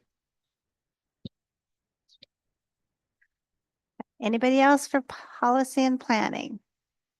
All right, so we have 3. We have Ms. Whitford, Mr. Estivo, and Mr. Lander. So again, we'll just take one roll call vote. Again, we'll start with Mr. Lander. I'm out. There we go. Aye. Aye. Aye. And I, so thank you, that passes. And on to strategic planning.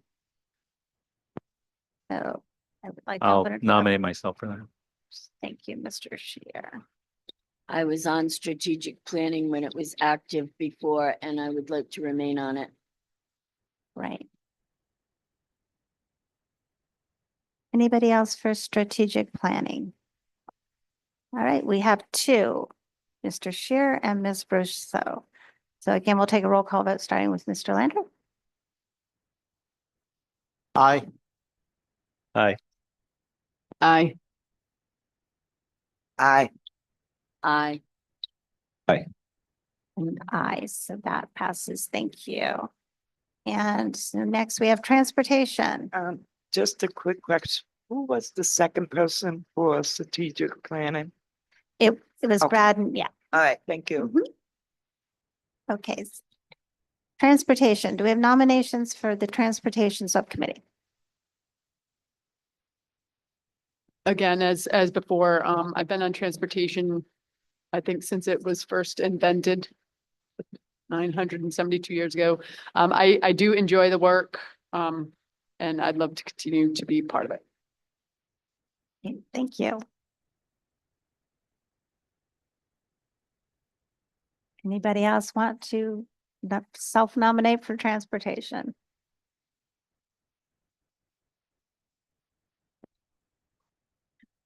Yeah. I was on it as long as I don't have to be chair, but I know you're. I'll go ahead and self-nominate for that. Thank you, Paula. That's wonderful. Okay, so we have Ms. Massanati and Ms. Wickford. So we'll take another vote. Mr. Lander? Aye. Aye. Aye. Aye. And I, thank you, that passes. So on to wellness. So do we have anybody for the wellness subcommittee? I would self-nominate for wellness. Oh. I've been on this past year. All right, great. So Mr. Shear I'll self-nominate for that one too. and Mr. Lander. I'm also going to self-nominate for that to stay with wellness. All right, so we have 3 for wellness. Any others for wellness? All right, so we have Mr. Shearer, Mr. Lander, and Ms. Whitford. So go ahead and take the roll call. vote. Aye. Aye. Aye. Aye. And I, so those three pass as well. All right, now we're cooking with gas. Okay, so now the liaison positions. We have Augusta Hazard Scholarship, and we can have up to 3 school committee members. Go ahead, Michelle. Could I Miss understand? Vedder, I'm if you don't mind, I just want to make a couple of comments about Augusta Hazard. Is that appropriate at this time? Oh, absolutely. Go ahead. Okay, the Augusta Hazard Scholarship. It's not a subcommittee. Because it can't be open to the public. Liaison position, meets once a year, maybe twice if we really have some significant decisions to make. And the Augusta Hazard Foundation provides a certain amount of money for scholarships for our graduating seniors, and the liaison team makes the decision on who gets the scholarships, but it's done blind. We receive the applications with only numbers. That said, I would respectfully request of Ms. Vedder and Mr. Estivo that on the January agenda for the full school committee meeting, we have to review the Augusta Hazard Scholarship application so it can get out to the students as soon as possible. And I will remain on the Augusta Hazard Scholarship group if nobody else wants it. Could I ask a question on what this specifics are around some of the, or is that something that we'll discuss in terms of what are the parameters for somebody to actually receive the scholarship? Right. So we revamped the application a few years ago, maybe 6 years ago. And right now we look at the students' GPA and their class rank and where they intend to go to school or where they have applied. And then they have to write an essay. That application will come back before us under the guidelines from the Augusta Hazard Foundation. The way this scholarship is awarded is entirely up to this body. And the requirements for application, for example, before we revamped the application, we got like information that we really didn't want. We got way too much information about these youngsters. I mean, we knew like how many freckles they had on their face, I think. But we will look at that application in January. So thank you, Michelle, for explaining that. It's a very unique, even calling it a liaison isn't really what it is. It's 2 to 3 people going over the applications for the scholarship and looking at who meets the qualifications as laid out in the parameters for the scholarship and deciding on those high school students who will receive it. So it's important, and it is kind of a one-time meeting kind of thing. So does that answer your question?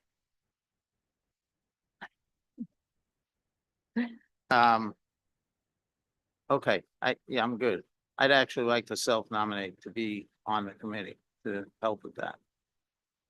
Okay, that's great. Anybody else? So I was on it before, but I'm happy to step down. I think 2 people is satisfactory on that. Michelle and I've been doing it the last couple of years, just 2 people, and I think it works out well. So unless we have another person that would like to do it.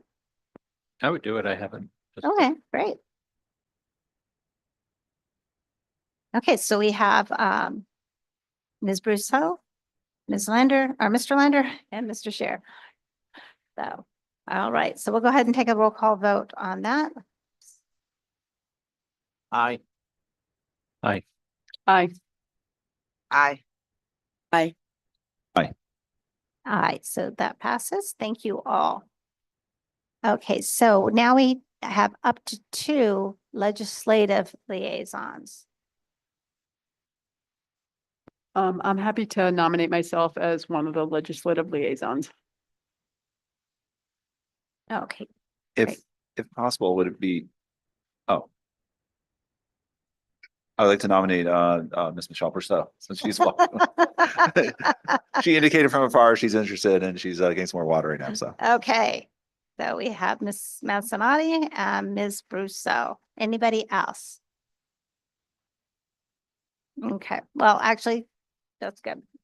Nope, we can take more. We just, then we need an individual, so, but we're good. We have 2. So, we can take another roll call vote for Ms. Manzanati and Ms. Brousseau. Aye. Aye. Aye.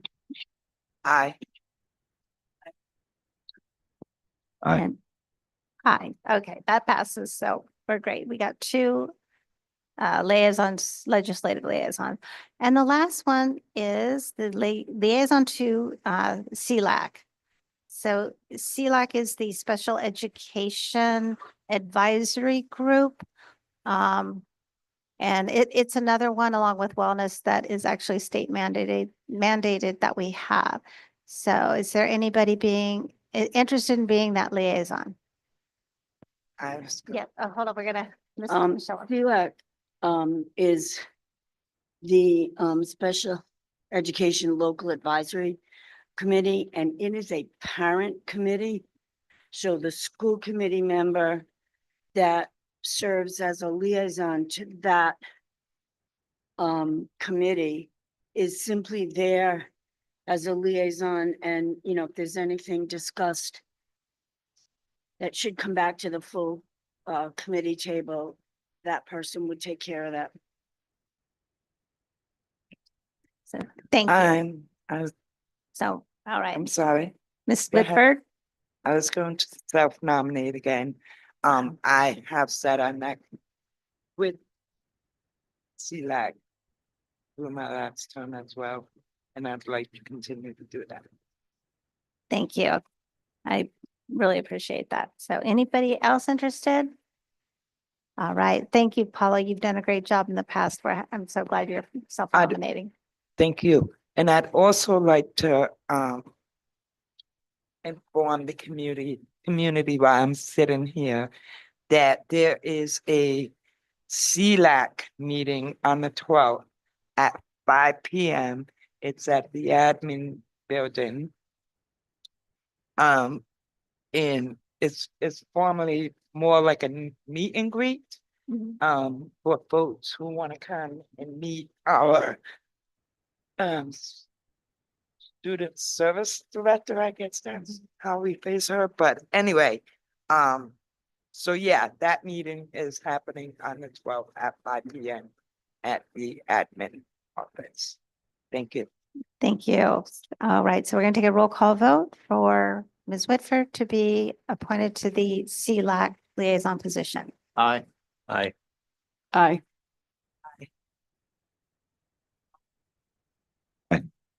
Aye. Oh, that passes. Thank you so much. All right, with that, we have the school committee appointments. So we're going to move on to the next agenda item, which is the subcommittee review. So the purpose here is to talk about the makeup of the committee. This gets a little bit difficult because each committee needs different administrators on them. Mr. Mahoney needs to be on transportation. Mr. Kilpatrick needs to be on budget. So, you know, so those types of administrators, you know, will be filled in. I would suggest that the individual subcommittees with central admin can define those roles and decide which. Pretty much we've had them. The superintendent needs to be on policy and planning, or the assistants. I mean, but those decisions can be made. But we also need to talk about the how many community members need to be on each committee as well. So I'm just gonna open this up as a general discussion first to get everybody's feedback on the makeup of these subcommittees. Yes, Ms. Manson. So I'm curious if one way about to go about doing this would be for each of the subcommittees that have now just been created with their respective school committee members, if those folks want to get together and kind of come up with a recommendation for their particular makeup. Because I know like budget, like you said, has a particular makeup and a particular skill set. But then we also have wellness has particular, like you said, requirements that come down from the state and not necessarily from the districts, right? So there's a combination there. And so I'm curious if maybe each little subcommittee group can kind of communicate with each other, lay out. It would be nice to have, one central admin, 2 community members, someone with, for budget in particular, someone with budget and finance experience, and just kind of lay that out and send them back to you as the chair or the superintendent for then again to bring back and then put out to the community for the community, and that includes our faculty and staff, because there are some like budget, we might want representatives from each building at some point, or even transportation. So I wonder if that's a way to do it. Just anything, I think it should go to the superintendent rather than it's better. Yeah, just for clarification at that point. Just another- I think that's a great idea and it's a great place to start because all of these subcommittees do have different requirements and they need people with different skill sets. That's perfectly said. But I do want to talk about this community members. We've had some subcommittees with 3, some with 4. Do we want to make that more standard and say that we just want no more than 3 community members? Do we want to say up to 4, hoping we get more? I'm just looking for what the thoughts are. And also my thought is that if we're starting this brand new, I think that it would be fair to open up all these positions so that even if they were on it, they would still need to go through that verification vetting process and so just because they're sitting on it now doesn't necessarily mean that they would just go through the same process as anybody else.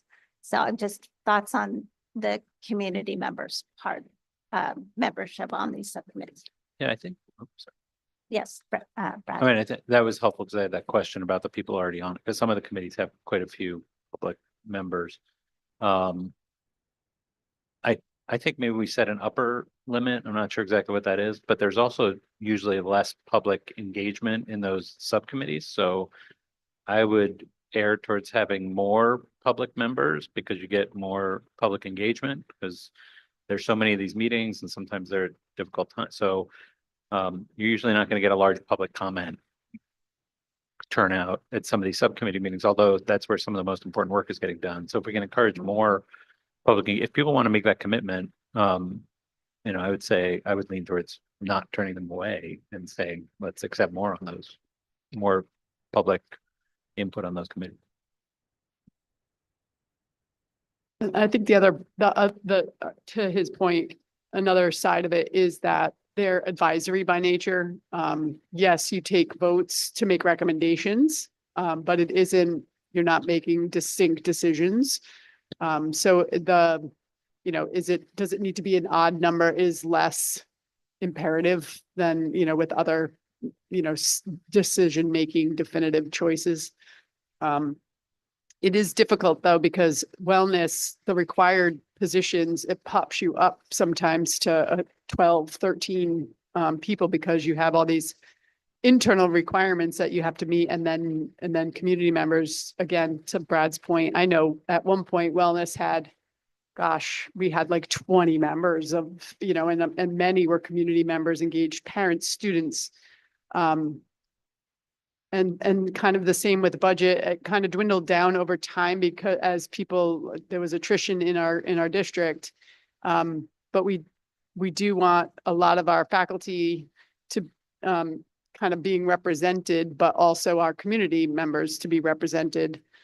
So there could be upwards of 9 or 12 there, but then something like, policy might be closer to that 7 number, right? So I think it's gonna be hard to hit a number unless just for community members, we can either say, 3, but I don't know, to Brad's point, if 5 community members step up, then, I mean, we would want more than less, so.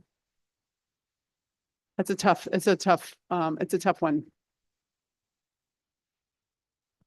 I agree that it's a tough one to say a number of how many members want to form on a committee. For a simple fact, time.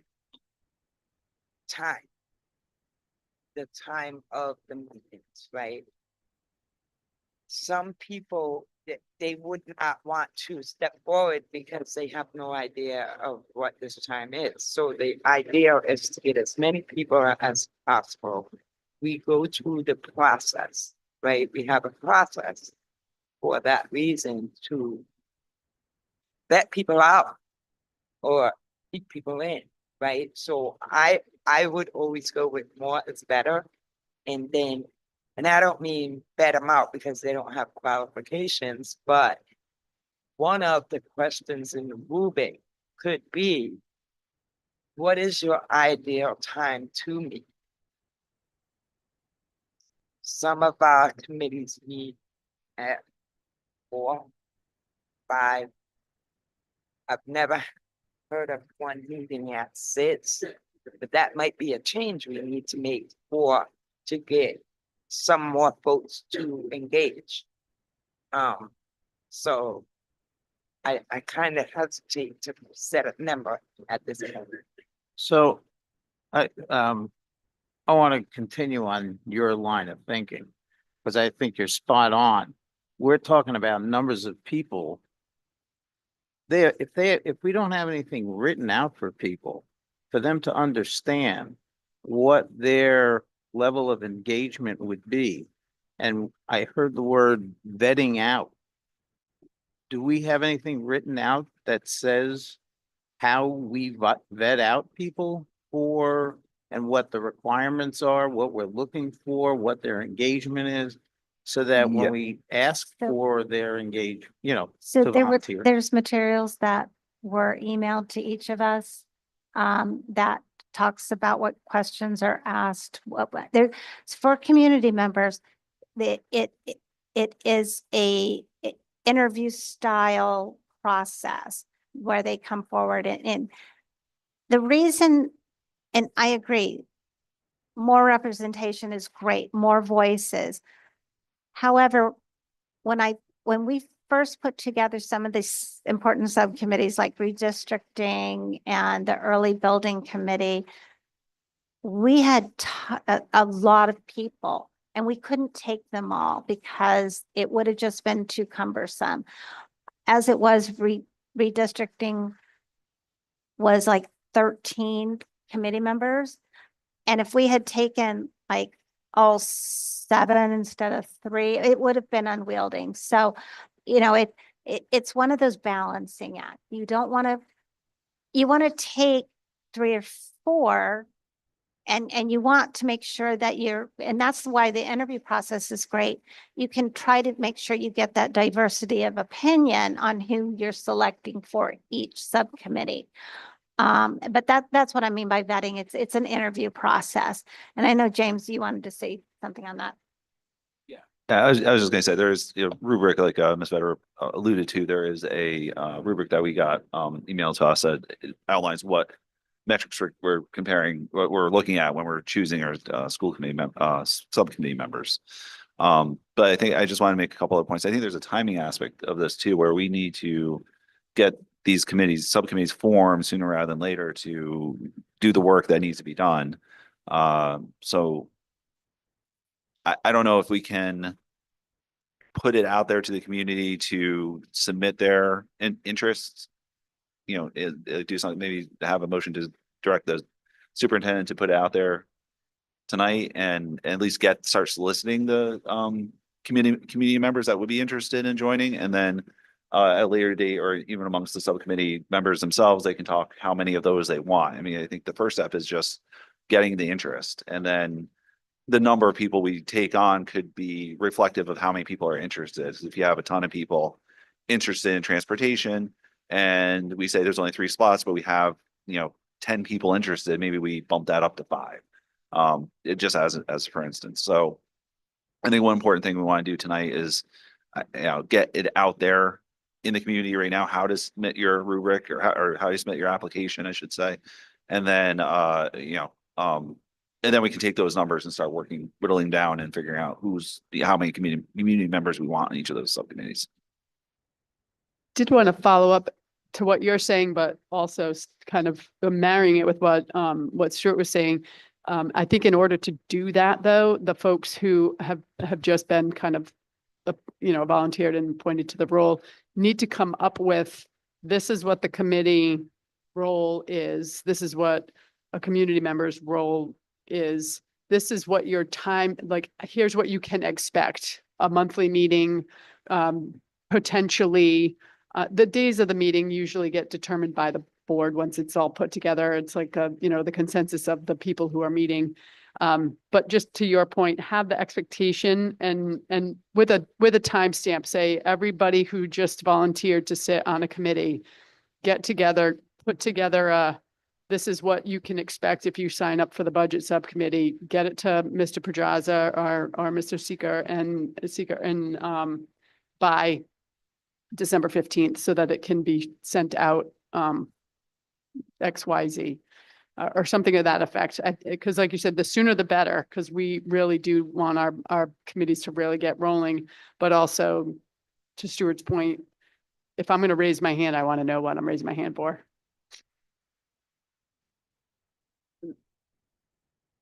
I think what Ms. Massananti said about the group that ends up on this subcommittee, the school committee members and the faculty and staff and the community members would make that decision about day and time of the meeting. I can remember when we first started the strategic planning, we went around the room and, this one said, I can't do this day, I can't do this day. And then we lit on a day of the week and came up with a time. It's my opinion on these 4 subcommittees, and I'm excluding wellness because I'm not as familiar with the state mandates, and that's a little different because it's a state mandated subcommittee. But the other subcommittees meet about once a month with a time to be determined by the members of that subcommittee if we liked that whole idea. And I think that gives us the opportunity to put it out there for both our faculty and staff and for our community members to see. And the next time the bylaws are revised, these should be indicated in the bylaws as standing subcommittees. And then any subcommittees that we create for a particular reason would be ad hoc subcommittees. That's just how I think about it. So I think what I'm hearing is that because of the nature of our subcommittees and how individualized they are, the people that were, the school committee members that were just appointed to these subcommittees should get together and come up with who they think the membership should be. And then depending on how many applications for community representation, we would hopefully go with as many as makes logistical sense, her subcommittee. I think that meeting should include the staff who we know are going to need to be part of that committee as well. It shouldn't be just school committee members because they're Yes. gonna have some guidance too. For Right, transportation could, Yeah, could 'cause reach I out. to also think Brian, we want- Absolutely. To put, to let people know what this sort of the skill set we're looking for. And it could be your skill set is just, we want different perspectives. And we want perspectives from different community members. And budget and finance, it might be something more specific that we're looking for people with certain experience, but. So it seems like we need an organizing meeting for, just like we have an organizing, we need an organizing meeting for all the subcommittees. To make these kind of decisions. So, so let me propose this. If Terry gets a list out to all of us, and I will work with Terry on, who we just appointed to all the subcommittees, so you know who you're working with. And then you can get together. If you have a standing committee like budget and finance, you might call your existing committee to get input, like Brad was suggesting. That might be a little harder for strategic planning. However, you might sit down with Mr. Seeger, Mr. Pedraza, and Brad and Michelle, and have a meeting, because I don't think it's been up and going, so you might not have any other membership at this time. So, and then you can take what the outcome of suggestions for committee members, how you would like that to look, and also as much information as you can give to the community of the purpose of the subcommittee, what skill sets you're looking for somebody to bring to that subcommittee, and whatever information that you can give out there. And then from each subcommittee, take those outcomes and give them to the superintendent. And then we can work on a way of, again, if we need building principals, then the central admin can reach out and try to get those people to, to principals that bring that skill set to that committee. So we'll work with central admin to shore up some of these memberships on these subcommittees as well. And we're going to need a little bit of time because the subcommittees need to meet, and we are going into the holidays quickly. So if we say middle of January, will give us enough time for the subcommittees to meet, get those outcomes back to the superintendent. That makes sense?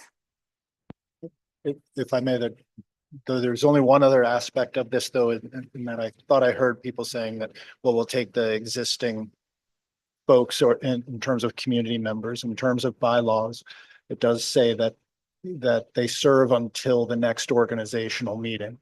And we've had that organizational meeting, and so our community members essentially aren't part of our past subcommittee members aren't seated currently. So again, that's and coming up with a total number is fine. I just also want to put out there that in terms of whatever the timeline may be, I'd like to do it all at once for folks, because our bylaws also say formally advertised. And so I don't think that in plus community where it's got to be more than an email blast from the district, as well as putting things onto the website. So we can direct people to the website, but we will need to do a formal piece. And because with finance and creating advertisements, I would just like to have them where we could do one big one in terms of all the subcommittees, reference people back to the application, and we can have then, if we have a common, if we will, application or interest at the very least of which subcommittee, and have all those components put together, we can start to build the pool, and then we would have the contact information for folks as details that we could push out to people as those details became either solidified or, or as you wanted to change certain things. In terms of what was included in your packet, just so you know where that came from, that was all built off of the policy subcommittee the last time. So in terms of other rubrics, all that was done in terms of putting that outreach together was quoting the bylaws, creating that application link, and those questions essentially are the last rubric, but that were just made committee agnostic. So I believe it was, it was policy. So any reference to policy was just removed. And those were the questions that were asked. I'm not sure to what extent people are comfortable, stating that in public and calling people here depending on the number and holding hearings, or do you want to go through as a committee and score those have people write those out, score them on the rubric, and then you would have a subcommittee So- recommendation? We do them here in open session. Yep. We do them all at once on one night. So it would be one Okay. blast for all of them. That way people can say, oh, I'm kind of interested in both, and they can put their name in for both. They can serve on more than one. I mean, it's, No, that's great, Yeah, because so- I can change the Google form. I can to take Yes. all of that, makes it much easier. So great. however, if we feel like, well, they're really great suit, I know they said they want to be on two, but we think they'd be best on one and give somebody else an opportunity. I mean, those things are all part of the interview process. But yes, it would all be done at one time, one interview, subcommittee by subcommittee. And this is what we followed in the past. And for right now, we don't have anybody really sitting on the subcommittees per our bylaws, that there are none until we have this organizational meeting. I still think you could reach out to who the community members are and just invite them as a member of the public to still come and be a part of the conversation, and encourage them to put their application in to stay on it, because we've got some really good people. I know our community member on budget is really a great person on that committee. We have others on other committees that are great to have. So I think reaching out and saying, even though we have to do this per our bylaws, we do want you to stay on, Yep. put your application in again. But I think that's probably the best way forward, unless I hear anything else. The only other aspect I would say is that in terms of if there were going to be different criteria for subcommittees and the creation of different rubrics, that would just be that I need to know as well, because when it gets posted, those rubrics for selection need to be included. So if we So- didn't do we can go with a universal one if people are happy with that. But when we do post, I will need to either have those subcommittee rubrics or have one holistic one and agreed to. So I think a universal rubric is the way we've done it in the past. That's a great question. But in their nuances to answering the question, like, why do you want to be on this subcommittee or whatever, they lend to getting that diversity of their answers, even though the questions are the exact same. So, but yes, simplicity being is good too. So, all right. Does that sound good? Do we have a by when? Yeah. That was gonna be my question too. Is there anything we need to vote on with regards to this? I guess we're good. We're good with consensus. And do we have Right. a date that we want to make sure every subcommittee has submitted their Yeah, thank requests to Mr. Pedraza? Yeah. I want to make sure that you have time to call the subcommittee, post the agenda, all of those things that have to be done. So the quickest turnaround is probably mid-January. I think by the end of January is realistic. Yep. But, Second oh. Tuesday in January is our next meeting. Actually, that's gonna be later on the agenda.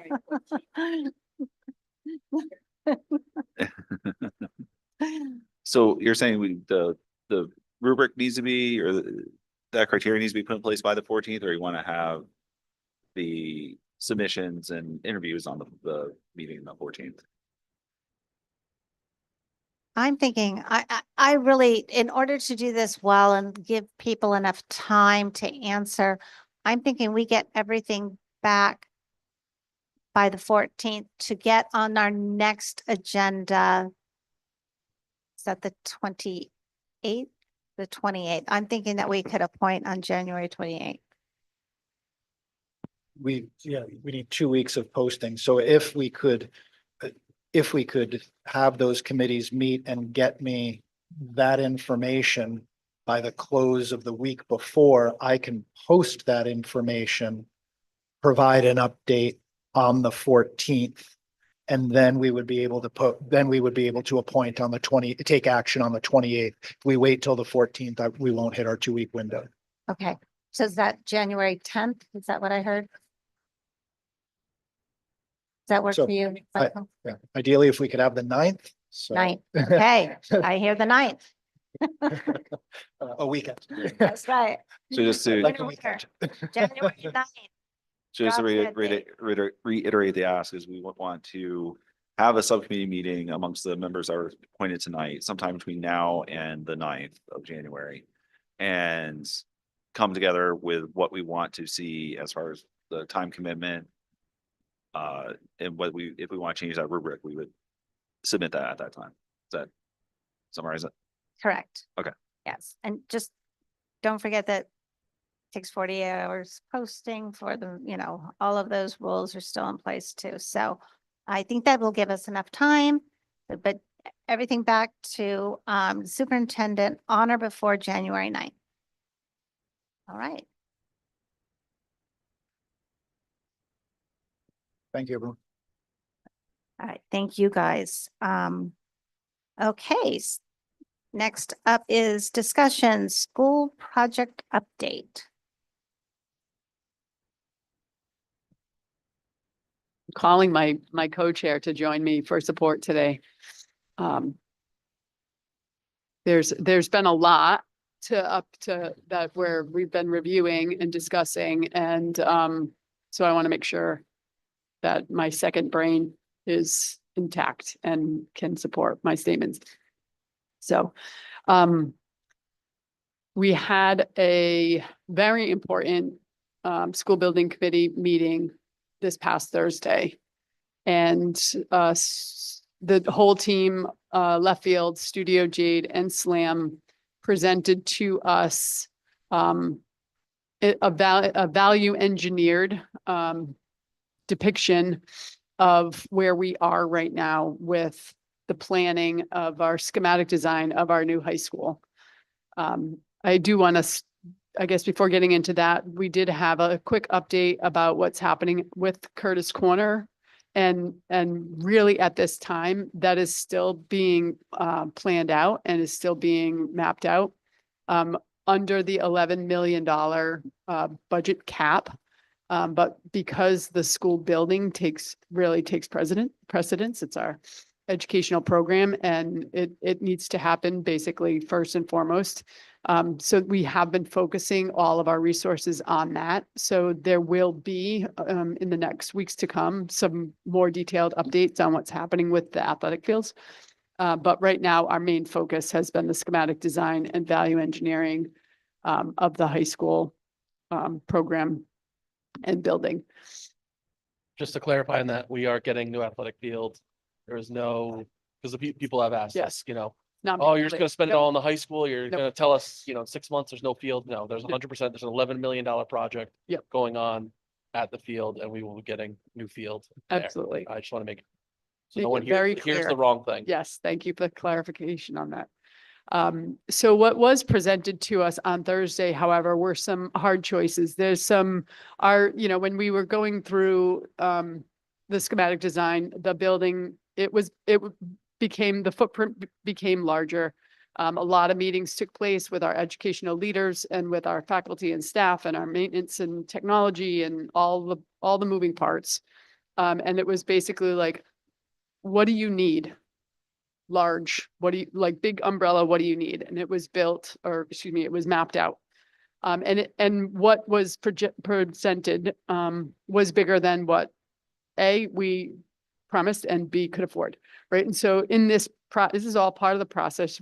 Anybody who's done any sort of bathroom remodel or addition to their house knows that their eyes are bigger than their wallet a lot of times. So we mapped it out.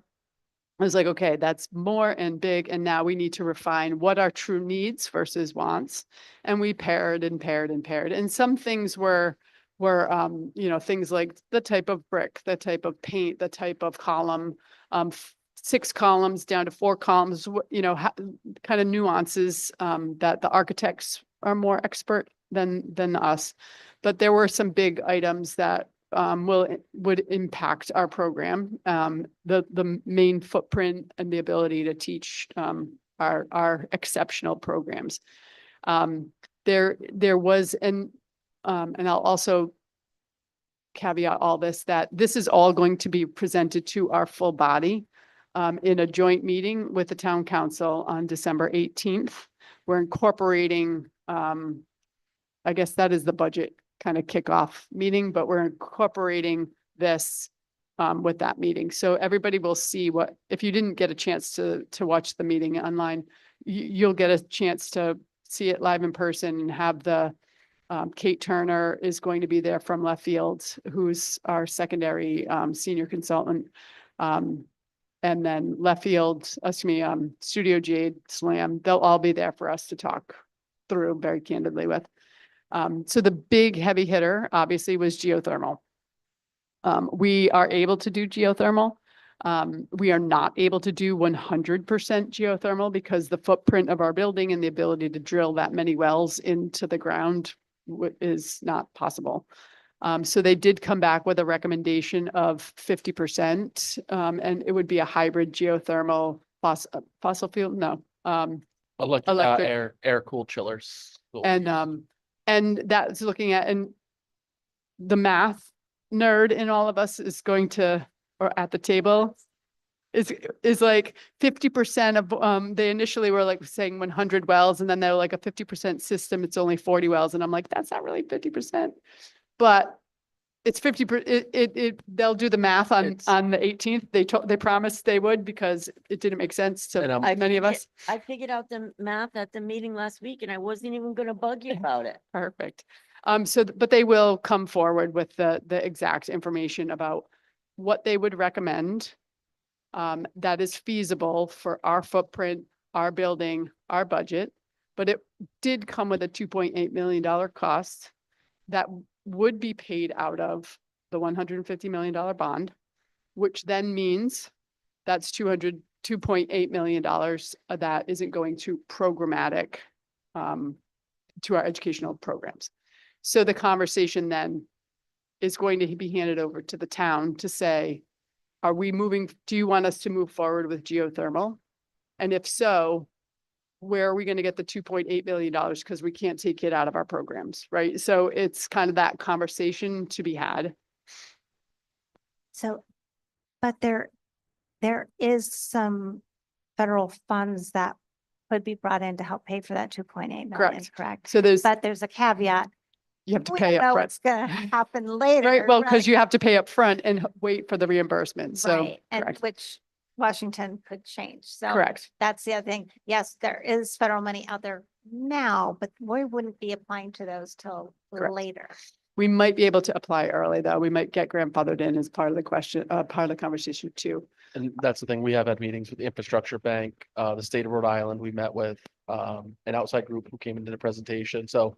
I know Brian Sylvia on the town, who's also on our committee is working on a lot of those options, and we're keeping our finger on the pulse, and part of the information we got from the outside group that presented to us was that we could potentially get grandfathered in for these if they're in place before a certain deadline, that our project would qualify and it would be able to take those funds away down the road. Do we have an estimate for what that saves us in energy costs? And So that's like the hot topic, and that's the big question, and that's the one answer we haven't received yet. And it was a directive we have like a little stand-up meeting with all the leaders from all the groups that we work with every Monday. And the directive was, you have to come with that information on the 18th so that we can as a town, can make an educated decision on the return on investment. And that'll be a full life cycle, the whole system. It'll give us a cost. So it won't be, again, kind of, Kate has been great with bringing this up. We're not building a building for the next 5 years. We're building a building for the next, hopefully 100 years, but it'll be like a 30-year cost comparison of geothermal, at a 50% geothermal system versus, not doing geothermal at all. And then what the 100% of an air, chilled cooler system will be. Essentially, just to clarify with geothermal, Everything inside the building will be the same, the components.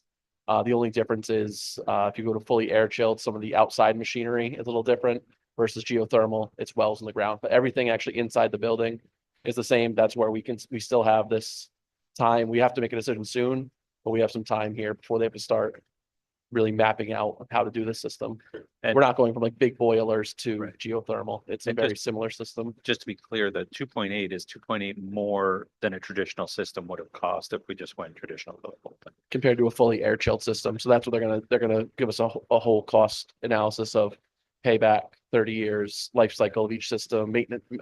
We also task them with day-to-day maintenance costs of it. Is it cheaper and more, efficient to include every cost that we could possibly think of to really look at this, because we have one shot at Right. doing this. Well, the question is 30 years, but also how fast we get 2.8 million back. Right? It's, how many years is that? Because if we borrowed that from a different pot, how fast could we replenish it? So Brad asked a lot of the questions I had about that. I just want to make sure that we're bringing all those costs and doing like a whole, like netting it out as far as the costs of the geothermal at 50% versus the, is, I was thinking in my head, we're gonna have to spend some money to do 100% of the building. It's not 50% geothermal, but you're saying the 2.8 is on top of whatever that number would have been. Okay, yeah, that's what I want to clarify. And I think Mr. Mahoney clarified that we're taking all those costs, the maintenance costs, the ongoing energy costs, any savings we would get from that, it all has to net out and see where does one fall versus the other over the 30-year span. But it sounds like we're covering all that, so that's great. And What was That's the directive. We'll see what happens on the Right. 18th. what was the conversation about? Be careful about trying to understand 50% versus 100% because the efficiency is really about an 80% efficiency. I get concerned if, especially the public, and we start focusing on percentages and what does that really mean? As opposed to, oh, well, it's only half, so why are we doing this? And it's costing more than. So I remember them having that type of a discussion. Is that going to be brought out again? Yes, all that kind of clarifying discussion, Clarifying because the minute they said 50%, but then they were like, oh, it's only going to be 30 wells. It's like, well, that's not 50% of 100. So Right. and the 80% came from our table. And there's a whole further, my basic knowledge of it with, again, we can't, if we could fit 100 wells, we can't fit 100 wells on the site, but Right. the number, it's not a true comparison of well versus because of the conductivity, how many linear feet it is away from the building. There's a whole crazy science that I do not know, Yeah. but they will have the experts on site for that meeting. to And answer the everything. buy-when for application to federal funding for the infrastructure rebate is, I believe it was June 2027. So as long as we would qualify. I think the so grandfather I would don't have to want be by June. I think it was June of 25. We have to have the project. Shovels in the ground. We'd have to, yep, shovels in the ground and the project documentation to the infrastructure bank by June of next year. And then again, we'd have to have it completed for Yep. the timeline we give them. Do we understand if that money can be disappropriated from the federal budget at this point, or is it locked in? Do we know? I would not be the one who would answer that Yeah, I question. don't know. I don't know either. Okay. I think I share Stuart's hesitation with relying on federal funds too much at this point. And then that's going to be part of the conversation Yeah. with the town council, because then this leads into a bigger conversation about PAYGO. And the money's there. And if the town and in the town council, they want to drive forward and say, you're going geothermal, then that needs to open the door to, well, can we use that as a buffer if we need it? And so that, because we're going to have to pay upfront and wait for reimbursements to come back. And so the money would be paid back, fingers crossed, right? And then, so that's kind of the conversation, is why we're bringing it into the town council, because they have to make that decision. All right, thank you.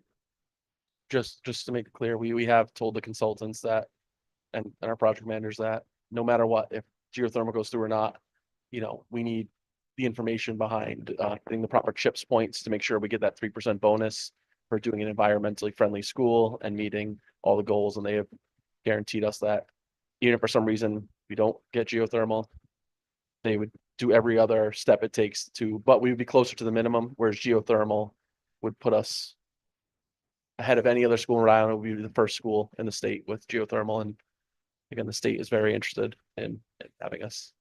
Yeah, I Hopefully want do to this. second that. I think it would be very disappointing if here we are building a brand new school in these days, in these times, that we don't absolutely focus on sustainability and drive that. Michelle?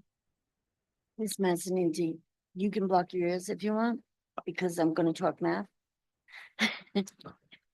The, the relationship between the number of wells required, the 100 and something, and then 50% of that is 30 or 40, I forget which number they said last week. It's that way because there's not a direct correlation. It's not a linear relationship. It's something else. I did not do the math to figure out what kind I of just heard relationship wah, it wah, is. wah, There's wah. a ton of, again, I'm not an expert in this, but there's a ton of scientific reasons that So it's not a linear relationship, and that's why it's not just take the 100 and divide it in half. Yeah. But I'm not gonna make you figure out what the relationship is. Not to go, You, not to go too far down the road, I would have to imagine logically then no two wells are exactly alike. That's the heart of it. We don't know, the exact breakdown doesn't really matter, but that's maybe the heart of it. I appreciate the math lesson. just to clarify what you guys was brought forward on the next meeting, I believe they're gonna show 30 wells. 40 was what they budgeted for originally. But with the data they got it back at 3:30 right before our meeting, which was at 6 o'clock. So they weren't able to release all the information yet to us, but they're gonna be presenting a system, I believe that shows 30 wells So it currently. may, it may even be lower than the 2.8 million. So another big ticket item that is going to be discussed is the size of the auditorium. And they were, in the value engineering, they were saying, well, you can save $600,000 by reducing the seats in the auditorium and removing the balcony and the upper floor. And I think we spoke for the community, I think, and I think we spoke for the school committee and our school district when we basically said that is, in our opinion, it was a non-starter. Like that was part of the bond, that was part of the drive. It's part of the community part of our school system and our ecosystem. So we basically made it clear to them, like, that's kind of a no-go. So we need to value engineer somewhere else to find where that money can come from.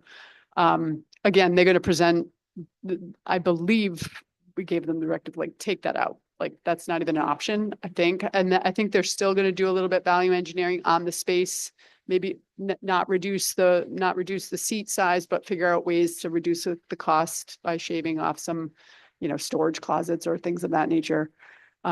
They also, in the same topic, we discussed the choral room, same conversation. It's not really feasible to take out an entire program's classroom space. So again, the directive was like, we'll still talk about maybe right sizing some of the spaces a little bit, continue to value engineer, but to maintain the integrity of that program. There were some other, what I might have considered a nice to have, the floating walking track above the gymnasium would have been $1 million savings. And, so let's remove that. And then move the fitness room that would have been upstairs down behind the larger auditorium. And again, value engineering the space. So they're working towards that. That'll also eliminate some of the other issues we've had come up since the initial designs of where will there be auxiliary practices, where will wrestling go, where will baseball nets and cages go. So it gives us, it's not a small gym. I don't want to promise anybody a small gym, but it's a space that we didn't currently have in the plan. So yes, we lost the walking track in this iteration of the plan, but we've gained another multi-use space that allows our programs to actually have more areas for our programs. Really, it was like the overall footprint of the building to try to condense it as much as possible while maintaining the integrity of our teaching space.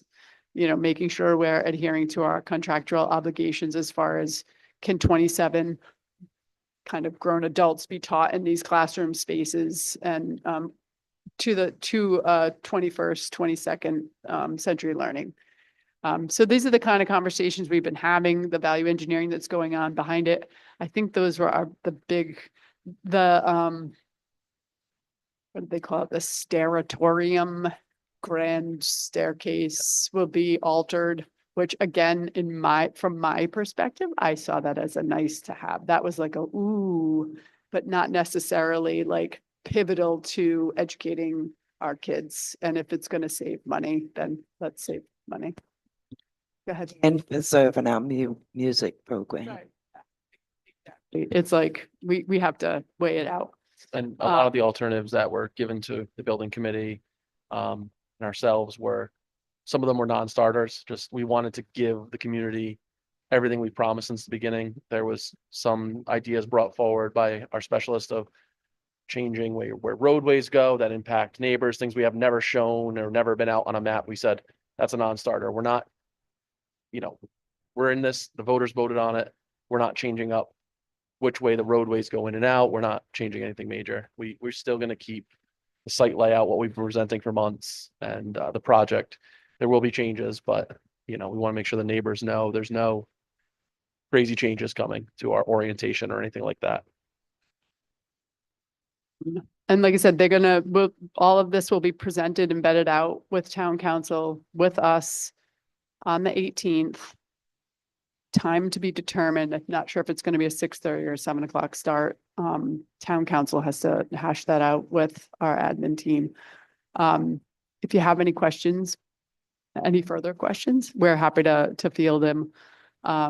If you haven't had an opportunity to watch the meeting, you might want to do that ahead of the 18th, just so that you get a good feel for what we were navigating.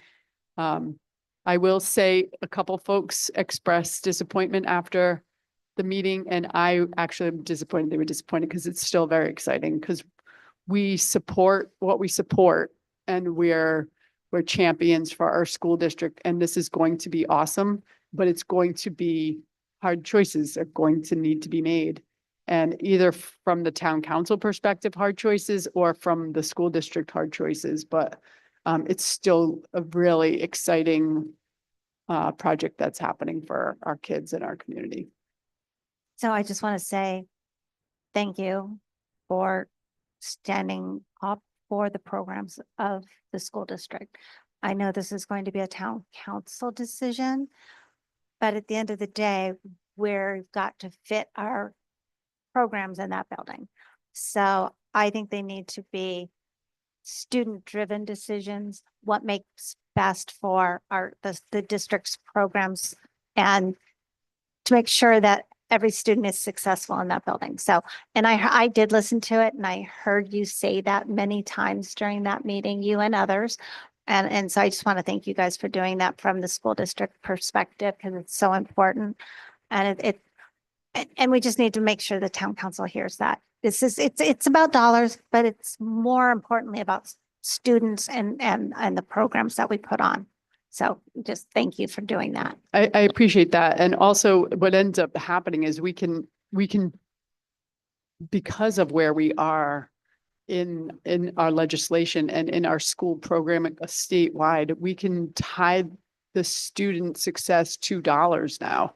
Because if we make robust, in a negative way, changes to I'll just use the music program as an example, those students will no longer, the goal is to retain our students and attract others. If we make a decision that's detrimental to that program, those students exit, none come in, and then we're losing more money instead of recouping and regaining. So we can absolutely tie it to a number to say, no, in the long run, we're going to see this come back, but we have to make the change first. I just want to give an example.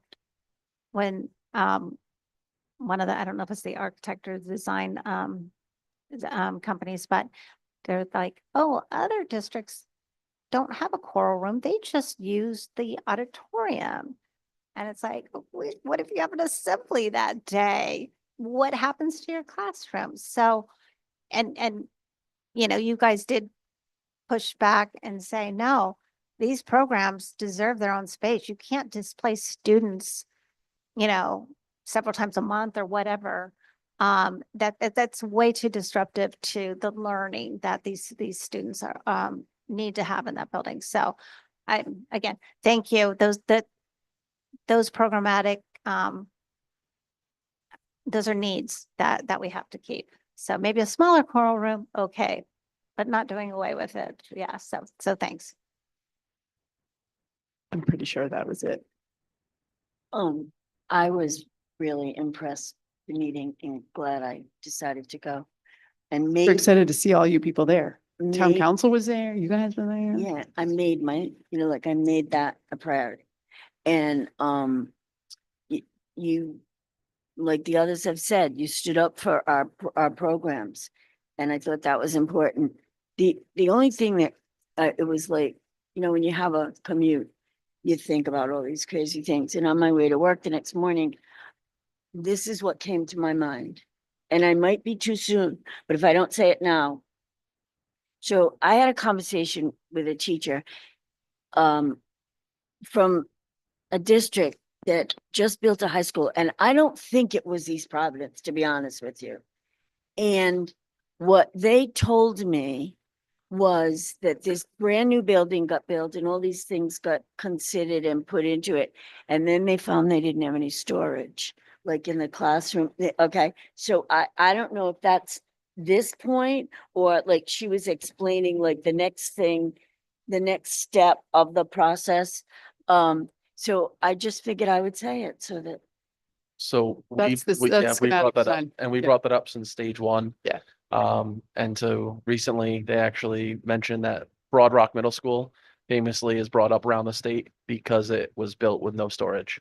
And they've had design meetings, architect meetings that our school district has brought up because Broad Rock famously was built with certain squares and no storage. So we have been very adamant that we are a proud district. We want space for our athletic equipment, our art equipment, our science equipment. We need, space for the current students, the future students, and so we're not bulging out into other areas.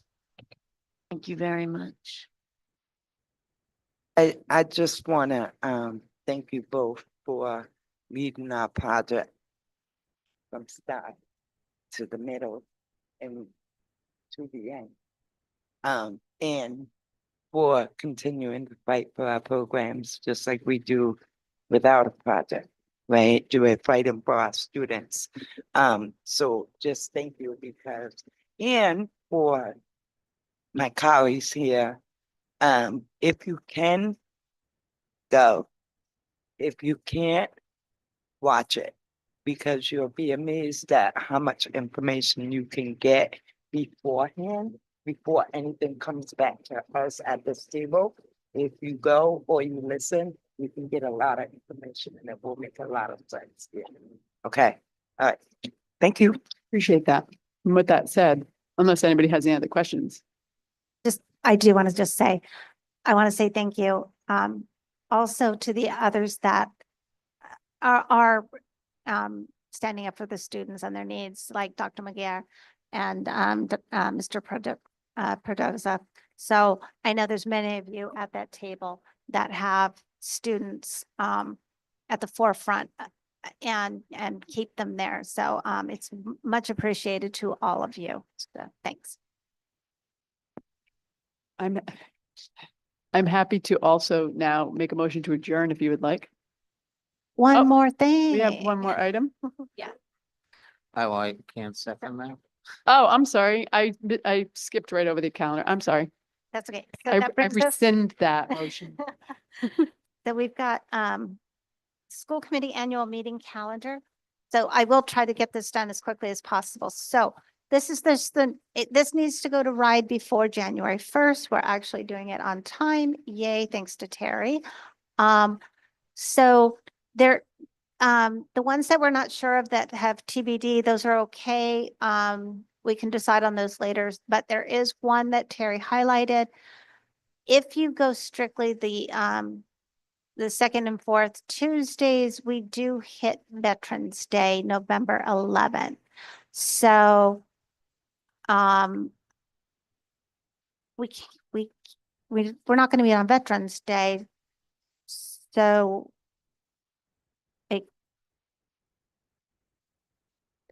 That's tricky So- because then the 25th is the week of, that the week of Thanksgiving. We could do the convention, I think, like the town council and make it the day after a holiday, perhaps. I'd be okay with that going on the 12th instead of the 11th for just to get away from the holiday. I would rather do that because then the next meeting is the week of Thanksgiving, so that one gets tricky too. That's what So- I was, the town council They're does eliminating that. Yeah. They move it to if Monday's a holiday, they They push move it it to to Tuesday. Yeah. So that's what I was thinking. We could just do November 12th So on a can, Wednesday for that one meeting date. so would it be kosher and possible to go ahead and make a motion to approve this with the understanding that we would amend November 11th to be November 12th? Yes, we can go ahead and make a motion to approve it with that correction. I'll second you were that making- motion. Okay, so I'd like to take a look at where these dates actually land in terms of certain holidays. right, that's what we're talking So about. that's what we're saying. So November 11th, where we're scheduled to meet, is Veterans Day. If we push it back to another Tuesday, we hit up too close to Thanksgiving.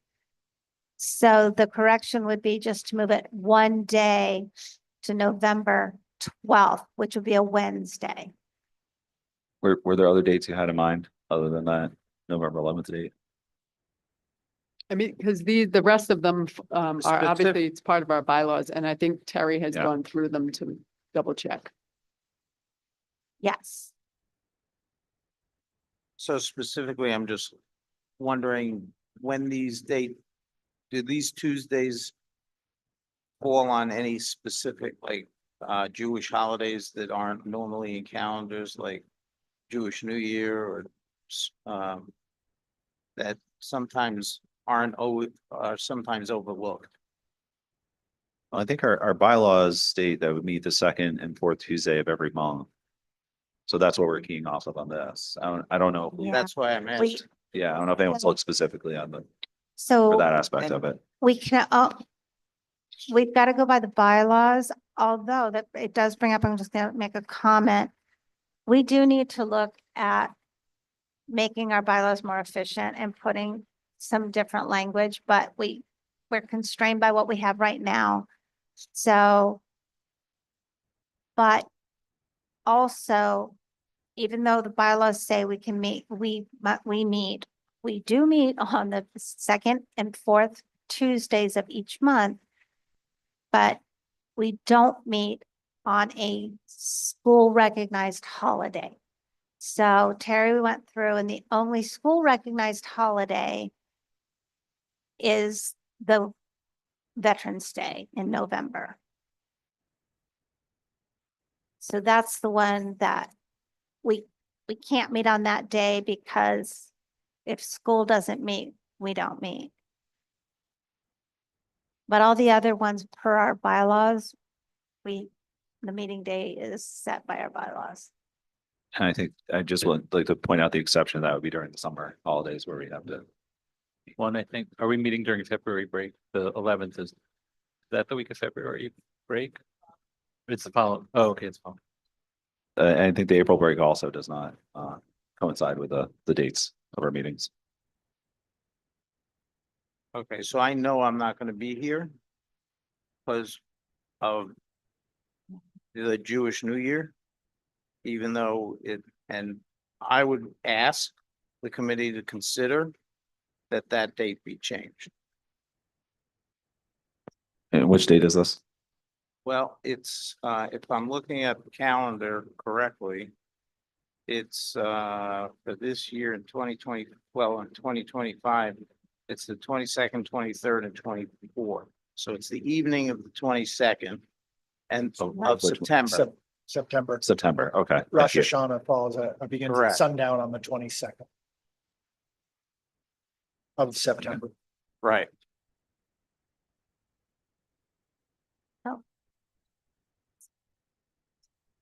I think without much time between now and then, we could probably Yeah. revisit this I- calendar and I make that do- adjustment. So a Go ahead. couple things. Michael's just looking at the exact language and it says we generally meet on these days. So it's less language.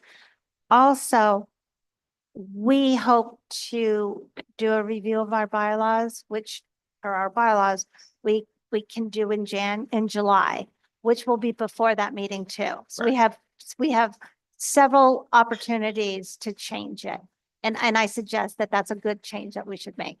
Absolutely. Got So, um, Just follow up and say, in the meantime, Terry, can we put an asterisk next to that date just so that we don't let it fall off of our radar? Thank you.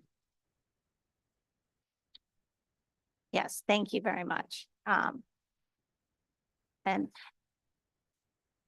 okay, so with those two corrections, there will be an asterisk on the September 9th. So that way there's a possible change. I'm sorry, it is 23rd? 23rd, sorry, I misspoke. I had my cursor in the wrong spot. Okay. So the asterisk on the September 23rd. As a possibility of changing, given the Jewish holiday. And then also the second change, November 11th to November 12th, which is a Wednesday. So do I have a motion with those two corrections? So moved. Can, Okay, we have motion and a second. All in. That's the original motion didn't finish and we didn't get a second. So this is the only one. So. But no, not yet. So, okay, we have a motion and a second. All in favor? Aye. All opposed? All right, that motion carries. And with that, we can have a motion for adjournment. I'll make a motion to adjourn. second. All right, all in favor? Aye.